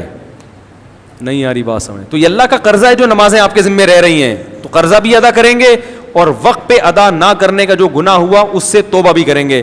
تو ہم نے عقلی دلیل بھی دے دی, حدیث سے بھی. آپ کہتے ہیں کہ یہ عقلی باتیں کر رہے ہیں, اصل میں نہ آپ کے پاس حدیث ہے اور نہ کھوپڑی ہے. بے وقوفوں والی باتیں کرتے ہو آپ بیٹھ کے ممبروں پہ. چاروں ائمہ کا مذہب ہے کہ نماز قضا ہو جائے اس پر پوری امت کا اجماع ہے کہ وہ صرف توبہ سے معاف نہیں ہوتی, جان کر قضا کی ہو یا بھولے سے کی, چاروں کا اجماع ہے. صرف امام احمد ابن حنبل اس کے قائل ہیں کہ نماز جان کر قضا کر دی تو صرف توبہ کافی ہے, لوٹانا ضروری نہیں ہے. لیکن اس کی بیس یہ نہیں ہے جو آپ کی بیس ہے, اس کی بیس یہ ہے کہ وہ کہتے ہیں جو نماز جان کر قضا کر دے وہ کافر ہو گیا. اب جب کافر ہو گیا تو باقی نمازیں جب چھوڑے گا تو حالت کفر میں چھوڑے گا, اور کافر جب اسلام قبول کرتا ہے تو نمازوں کی قضا ضروری نہیں ہوتی کیونکہ اس پر واجب ہی نہیں ہے نا نماز. جبکہ آپ تو مسلمانوں کی بات کر رہے ہیں, آپ اس کو مسلمان مان کر کہہ رہے ہیں کہ وہ نمازیں قضا کرے. یہ کہیں کسی کا بھی مذہب نہیں ہے, کسی کا بھی قول نہیں ہے, اجماع امت کے خلاف ہے. تو پوری امت کے اجماع کے خلاف دعویٰ, اور حدیث بھی پیش نہیں ہے, اور حدیث کا مطالبہ کس سے شروع کر دیا؟ ہم سے. یہ لفاظی ہے جو مارکیٹ میں بہت اسپیڈ سے چل رہی ہے. تو یہ جو شوشے چھوڑے گئے ہیں نا آج کل نمازیں قضا, لوگ کہتے ہیں اس میں حرج ہے 20 سال کے, اور شریعت میں حرج نہیں ہے. حرج جب ہوتا ہے جب 20 سال کی نمازیں ہم کہہ رہے ہوتے ایک دن میں پڑھو. حرج بھی خود بیٹھ کے بنا لیا, ٹھیک ہے نا. 20 سال کی نمازیں 20 سال میں پڑھو بھائی, 40 سال کی نمازیں 40 سال میں پڑھو. ہم کب کہہ رہے ہیں ایک ہی دن میں کمپلیٹ کرو؟ تو 40 سال کی نمازیں 40 سال میں نہیں پڑھ سکتا. تو زکوٰۃ آپ وقت پہ ادا نہ کرو, بعد میں ادا کرنی ہے. روزہ نہ رکھو, عدۃ من ایام اخر, قرآن کہہ رہا ہے بعد میں پورے کرنے پڑیں گے. صرف حائضہ عورت کو اجازت دی گئی ہے شریعت میں کہ وہ نماز جب چھوڑے گی تو وہ قضا نہیں کرے گی, اور اس کی بھی وجہ یہ ہے کہ اس پر قضا سرے سے واجب ہی نہیں ہے, یعنی نماز واجب ہی نہیں ہوئی, لیکن اس میں بھی اللہ نے روزے میں قضا کا حکم دے دیا. حالانکہ حائضہ عورت پہ روزے کی قضا واجب اصولی لحاظ سے نہیں ہونی چاہیے تھی, کیونکہ اس پہ روزہ واجب ہی نہیں تھا. ارے جس عورت کو حیض آتا ہے اس پہ روزہ واجب ہی نہیں ہوتا تو قضا کہاں سے واجب ہو؟ لیکن اللہ نے رکن کی اتنی رعایت کی, اللہ نے کہا روزہ پھر بھی رکھنا پڑے گا بعد میں. نماز میں چھوٹ اس لیے دے دی کہ وہ تعداد اس کی زیادہ ہوتی ہے. سمجھ رہے کہ نہیں سمجھ رہے؟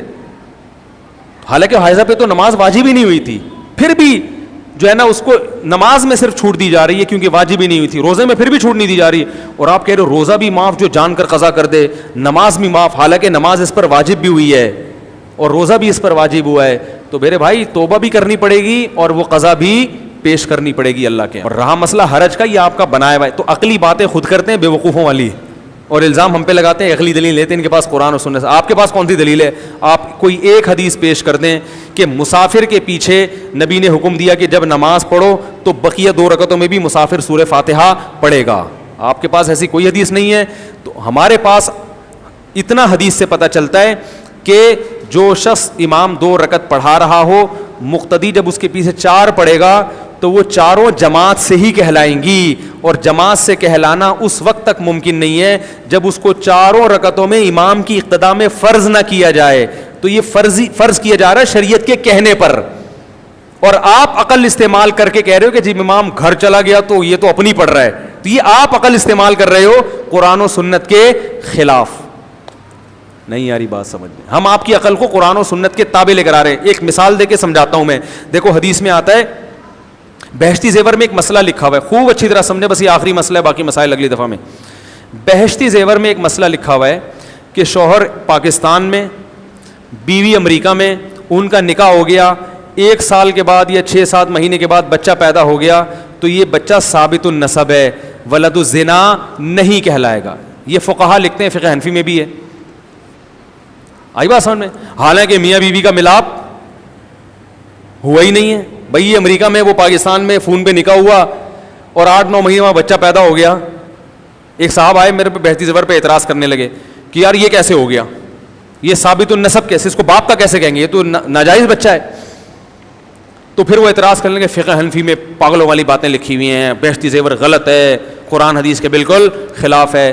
میں نے کہا میرے بھائی اصل میں امام ابو حنیفہ نے بہت عقل استعمال کی ہے, لیکن وہ عقل جو قرآن و حدیث کے خلاف تھی وہ استعمال نہیں کی, وہ آپ استعمال کر رہے ہو, اس لیے آپ کو بہشتی زیور کے مسئلے پر اعتراض ہے. حدیث میں آتا ہے الولد للفراش وللعاہر الحجر, بچہ اس کا ہوگا جس کے بستر پہ پیدا ہوگا. بستر کا مطلب جس کی بیوی کے ہاں پیدا ہو, یہ کنایہ ہے. ایک صحابی نے زمانہ جاہلیت میں زنا کیا تھا کسی عورت سے, جب بچہ پیدا ہوا تو شکل زانی سے مل رہی تھی. وہ آ گئے دعویٰ کرنے کے لیے کہ میں نے زمانے جاہلیت میں اس عورت سے زنا کیا تھا, لہذا یہ بچہ میرا ہے, مجھے دے دو. حالانکہ وہ میرڈ تھی, شادی شدہ تھیں, ان کے شوہر تھے. آپ نے فرمایا الولد للفراش, بچہ اس کا جس کے بستر پہ پیدا. بستر سے مراد یعنی جس کی بیوی کے ہاں پیدا ہوا ہو. بستر تو کنایا ہوتا ہے نا, کہ جس کی بیوی کے پیدا ہوگا اسی کا ہوگا, اور جو زنا کرنے والا وہ محروم رہے گا. بات آ رہی ہے سمجھ میں؟ تو اللہ کے نبی نے حقیقت کو نہیں دیکھا کہ حقیقت میں کس کا ہے. اسلام میں حکم یہ ہے کہ میاں بیوی کی جب شادی ہوئی تو 6 مہینے کے بعد جب بچہ پیدا ہوگا, کیونکہ 6 مہینے کم سے کم مدت ہے حمل کی, تو ہم یہی کہیں گے کہ یہ میاں بیوی کا ملاپ ہوا ہے اور بچہ ان کا ہی ہے. سمجھ میں آ رہی ہے بات؟ کیونکہ ایسے تو شک کا دروازہ کھل جائے گا نا. بچے تو کبھی گھنگریالے وال ماں باپ دونوں کے بال سلکی ہوتے ہیں, بچے کے اسپرنگ جیسے وال ہوتے ہیں, ہوتا ہے بعض دفعہ. ایسے تو شک کا دروازہ کھل جائے گا, وہ کہے گا یار یہ تو بالکل کچھ اور لگ رہا ہے. اسلام نے شک کا دروازہ, بھائی جس کی بیوی کے بچہ پیدا ہوگا تو شوہر کے کھاتے میں ڈالا جائے گا. تو میں نے کہا یہ عقل کے خلاف ہے مگر قرآن و سنت کے خلاف نہیں ہے. تو آپ امام حنیفہ کی چونکہ قرآن حدیث کو زیادہ سمجھتے تھے نا, اس لیے انہوں نے کہا کہ حدیث میں یہ نہیں ہے کہ حقیقت میں, ورنہ حقیقت میں تو نبی گواہ طلب کرتے نا ان سے. کیا خیال ہے؟ قیاس ماہر جو قیافہ شناس ہوتے ہیں ان کو بلایا جاتا کہ دیکھو شکل کس سے مل رہی ہے. ایسی کوئی بات نہیں نبی نے کی. نبی نے فرمایا جس کے بستر پہ پیدا ہوا اسی کا ہے, بس دیٹس آل, ختم. تو اس لیے فقہا کہتے ہیں نکاح جب ہو گیا, بچہ پیدا ہوگا تو یہ شوہر کے کھاتے میں آپ کا ہے. اب آپ کہہ سکتے ہیں یہ میاں امریکہ میں ممکن ہے چھپ کے ملاقات کی ہو, اس بچے سے ہم یہ فیصلہ کریں گے کہ ان کی ملاقات ہوئی ہے, یہ کم بخت جھوٹ بول رہے ہیں کہ ہماری ملاقات نہیں ہوئی. آئی بات سمجھ میں؟ نہیں, ڈی این اے ٹیسٹ نہیں. الولد للفراش, بچہ اس کا جس کے بستر پہ پیدا ہوا. ہم یہ کہیں گے جھوٹ بول رہے ہیں چاہے وہ قسمیں اٹھا لیں. آئی بات سمجھ میں؟ ہاں اگر شوہر یہ سمجھتا ہے کہ میری بیوی سے ملاقات ہوئی نہیں ہے, ناممکن ہے, میں کبھی گیا ہی نہیں, تو شوہر کو یہ حق ہے کہ وہ یہ بولے کہ یہ میرا نہیں ہے. بہشتی زیور میں یہ بھی لکھا ہوا ہے جو انہوں نے پڑھا نہیں. شوہر کو یہ رائٹ ہے کیونکہ وہ جانتا ہے کہ میرا ہے یا نہیں. شوہر کو یہ رائٹ ہے کہ وہ یہ بولے کہ یہ میرا نہیں ہے, لیکن شریعت اس دعوے کو اتنے آرام سے قبول نہیں کرتی. شریعت کہتی ہے تم نے جو یہ کہہ دیا کہ میرا نہیں ہے, اس کا مطلب تم یہ کہہ رہے ہو کہ تمہاری بیوی نے زنا کیا ہے. زنا کیا تو 4 گواہ لے کر آؤ. نہیں آ رہی بات؟ تو اسلام نے یہ شک و شبوک کے دروازے کیا کر دیے ہیں؟ بند. بھائی شادی کے بعد جب بچہ پیدا ہوگا تو ثابت النسب ہی ہوگا. شوہر کو شک ہے نا تو شوہر الزام لگا دے میرا نہیں ہے, میں تو ملا ہی نہیں, میرا ہے ہی نہیں. تو جب آپ کا نہیں ہے اس کا مطلب آپ کیا کہہ رہے ہو؟ بیوی کیا ہے؟ زانی ہے. زانی ہے تو 4 گواہ لے کر آؤ. اتنا بڑا الزام لگایا آپ نے. 4 گواہ نہیں ہے آپ کے پاس تو پھر آپ لعان کریں گے, عدالت میں جا کے 4 قسمیں اٹھائیں گے کہ اللہ کی قسم میری بیوی نے زنا کیا ہے, یہ بچہ میرا نہیں ہے. 5ویں دفعہ میں آپ کہیں گے کہ مجھ پر اللہ کا کل کی لعنت ہو اگر میں جھوٹ بول رہا ہوں. یہ لعان ہوگا. پھر عورت سے بھی 4 قسمیں اٹھوائی جائیں گی کہ اللہ کی قسم اٹھا کے کہہ رہی ہوں کہ یہ اسی کا بچہ ہے, یہ زنا کی مجھ پہ جھوٹی تہمت لگا رہا ہے, اور اگر میں جھوٹی ہوں تو اللہ کا مجھ پر غضب ہو. یہ 5 جب قسمیں پوری ہو جائیں گی تو نہ شوہر کا سچا ہونا ثابت ہو رہا ہے نہ عورت کا, کیونکہ دونوں نے قسمیں اٹھا لی نا. پھر عدالت کیا کرے گی؟ دونوں کے نکاح کو ختم کر دے گی, اور اس بچے کو نہ تو ولد الزنا کہا جائے گا کیونکہ زنا کا کوئی ثبوت ہمارے پاس نہیں ہے, اور اس کو ماں کی طرف منسوب کر دیا جائے گا کیونکہ شوہر اس کی نفی کر رہا ہے. یہ قرآن سے ہمیں پتہ چلتا ہے.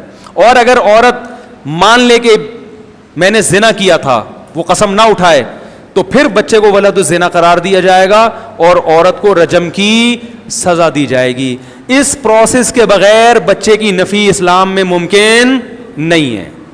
اور میں نے کہا آپ جو بے وقوفانہ باتیں کر رہے ہو بہتی زیور کے بارے میں, جو آپ بتا رہے ہو کہ کیسے ہو گیا, بس ایسے ہی کہ امریکہ میں اور وہ جاپان میں کیسے ہو گیا, میں نے کہا اس کا مطلب آپ کہہ رہے ہو بیوی زانیہ ہے تو زنا کی تہمت تو لگاؤ, تو پھر تو شریعت میں زنا کی خالی پیلی کی تہمت آپ نہیں لگا سکتے, وہ اس پروسیس سے گزرنا پڑے گا.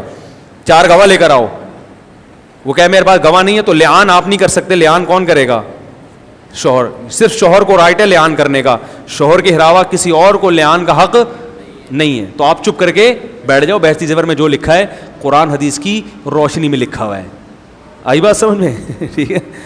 تو میں تبھی کہتا ہوں یہ لوگ جو بہشتی زیور پہ اعتراض کرتے ہیں کہ میرے سامنے بتاؤ تو میں ان کو بتاؤں گا قرآن اس کے مطابق کیا ہے, اور یہ اپنی عقل استعمال کر رہے ہوتے ہیں قرآن و حدیث کے خلاف. تو بچے کی نفی کا حق صرف شوہر کو ہے, لیکن شوہر اتنے آرام سے نفی نہیں کر سکتا, چاہے بیوی جاپان میں ہو, انڈونیشیا میں, مریخ پہ ہی کیوں نہ ہو. وہ بہت سے لوگ ہوتے ہیں کہتے ہیں یار شادی ہوئی ہے وہ بچی مریخ پر, وہ کیسے ہوئی؟ تو چاند پہ گیا ہوا تھا میں ان دنوں میں, تو بچہ کیسے ہوا؟ ہم کہیں گے ٹھیک ہے, یا تو مانو تمہارا بچہ ہے, انکار کرو گے تو اس پروسیس سے گزرنا پڑے گا. تبھی علماء کہتے ہیں کہ آج اگر کسی شادی شدہ خاتون کے بچہ پیدا ہو گیا تو شوہر نفی کر ہی نہیں سکتا, کیونکہ ہماری عدالتوں میں لعان کا قانون ہے ہی نہیں, اور یہ عدالت ہی کر سکتی ہے لعان, عام آدمی کو لعان کا حق نہیں ہے. آئی بات سمجھ میں؟ لہذا آج تو لعان کا آپشن بھی کیا ہو گیا, کیونکہ عدالت کو رائٹ ہے, عام آدمی نہیں جرگہ لگا کے قسمیں اٹھوا سکتا ہے. یہ حکومت کو حق حاصل ہے, حکومت اپنی ذمہ داری پوری نہیں کر رہی. تو اب شادی شدہ عورت کے جب بھی بچہ پیدا ہوگا تو وہ آپ کو ماننا پڑے گا کہ یہ میرا ہی ہے, آپ اس کی نفی نہیں کر سکتے. سمجھ رہے ہو کہ نہیں سمجھ رہے؟ تو اس لیے پہلے سے ہی پاک دامن عورتیں تلاش کیا کرو شادی کے لیے, تاکہ ان چیزوں کی نوبت آئے ہی نہیں. پاک دامن عورت سے, اس زمانے میں پاک دامن عورت سے نکاح کی اہمیت پہلے سے بھی بڑھ گئی ہے. تو یہ اعتراضات کرتے ہیں, خود الٹی سیدھی عقل استعمال کرتے ہیں اور ہمیں یہ تانے دیتے ہیں. تو یہ قضائے عمری جو انہوں نے اڑا دی نا, یہ اپنی عقل استعمال کر کے اڑائی ہے, اس پر ان کے پاس کوئی قرآن و حدیث سے دلیل نہیں ہے. کہہ رہے ہیں تو اتنا بڑا مجرم جان کر قضا کی ہے, تو جان کر قضا کی تو اور بڑا مجرم ہے, اس کو تو نماز بالکل معاف نہیں ہونی. جب بھولے سے جو قضا ہو جائے اس کو نماز توبہ سے معاف نہیں ہوتی, تو جان کر قضا کرنے والے کے, ایک آدمی غلطی سے آپ کے پیسے کھا گیا بھولے سے, اس کو یاد ہی نہیں تھا آپ کے پیسے دینا, تو جب آپ اس سے پیسے مانگو گے تو اس کی ذمہ داری یہ پیسے لوٹائے اور سوری بھی کرے.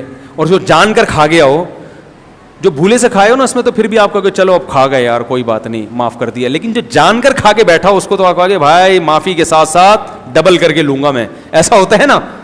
تو جو جان کر نماز قضا کرے گا اس کے تو معافی بھی مانگنی ہے اور نماز کی ادائیگی بھی زیادہ ضروری ہے. تو جو اس کے خلاف بات کرتے ہیں وہ بلا وجہ کی عقل استعمال کر رہے ہیں, غلط عقل اور قرآن و سنت کے خلاف عقل, اجماع امت کے خلاف عقل استعمال کر رہے ہیں. یہ سوال بھی میں نے انجینئر سے کیا ہے, مگر اس کے چمچے کو اجازت نہیں ہے یہ سوال پوچھنے کی. میں نے بھی بیان ریکارڈ کروایا, اس میں نے بیان کا لیبل یہ ہے کہ انجینئر نے جو چمچہ بٹھائے ہوئے ہیں سوالات کے لیے, کون کون سے سوال پوچھنے کی اس چمچے کو اجازت نہیں ہے. وہ سوال میں نے 4-5 ابھی بتائے ہیں, دیکھتے ہیں کہ ان کا چمچہ وہ سوال پوچھتا ہے کہ نہیں پوچھتا. اگر پوچھے گا تو گھما کے پوچھے گا, اور اگر سوال بالفرض پوچھ لیا تو سوال خربوزے کے بارے میں ہوگا, جواب میں تربوز پیش کیا جائے گا. دیکھنا آپ, سوال خربوزے کے بارے میں, جواب میں کیا ہوگا؟ تربوز. ٹھیک ہے نا, یہ جواب ہوگا. تو اللہ سمجھنے کی عمل کی توفیق عطا فرمائے. سبحانک اللہم و بحمدک نشہد ان لا الہ الا انت نستغفرک و نتوب الیک. Thanks for watching. Don't forget to like, comment, share and subscribe to Mufti Tariq Masood, famous scholar.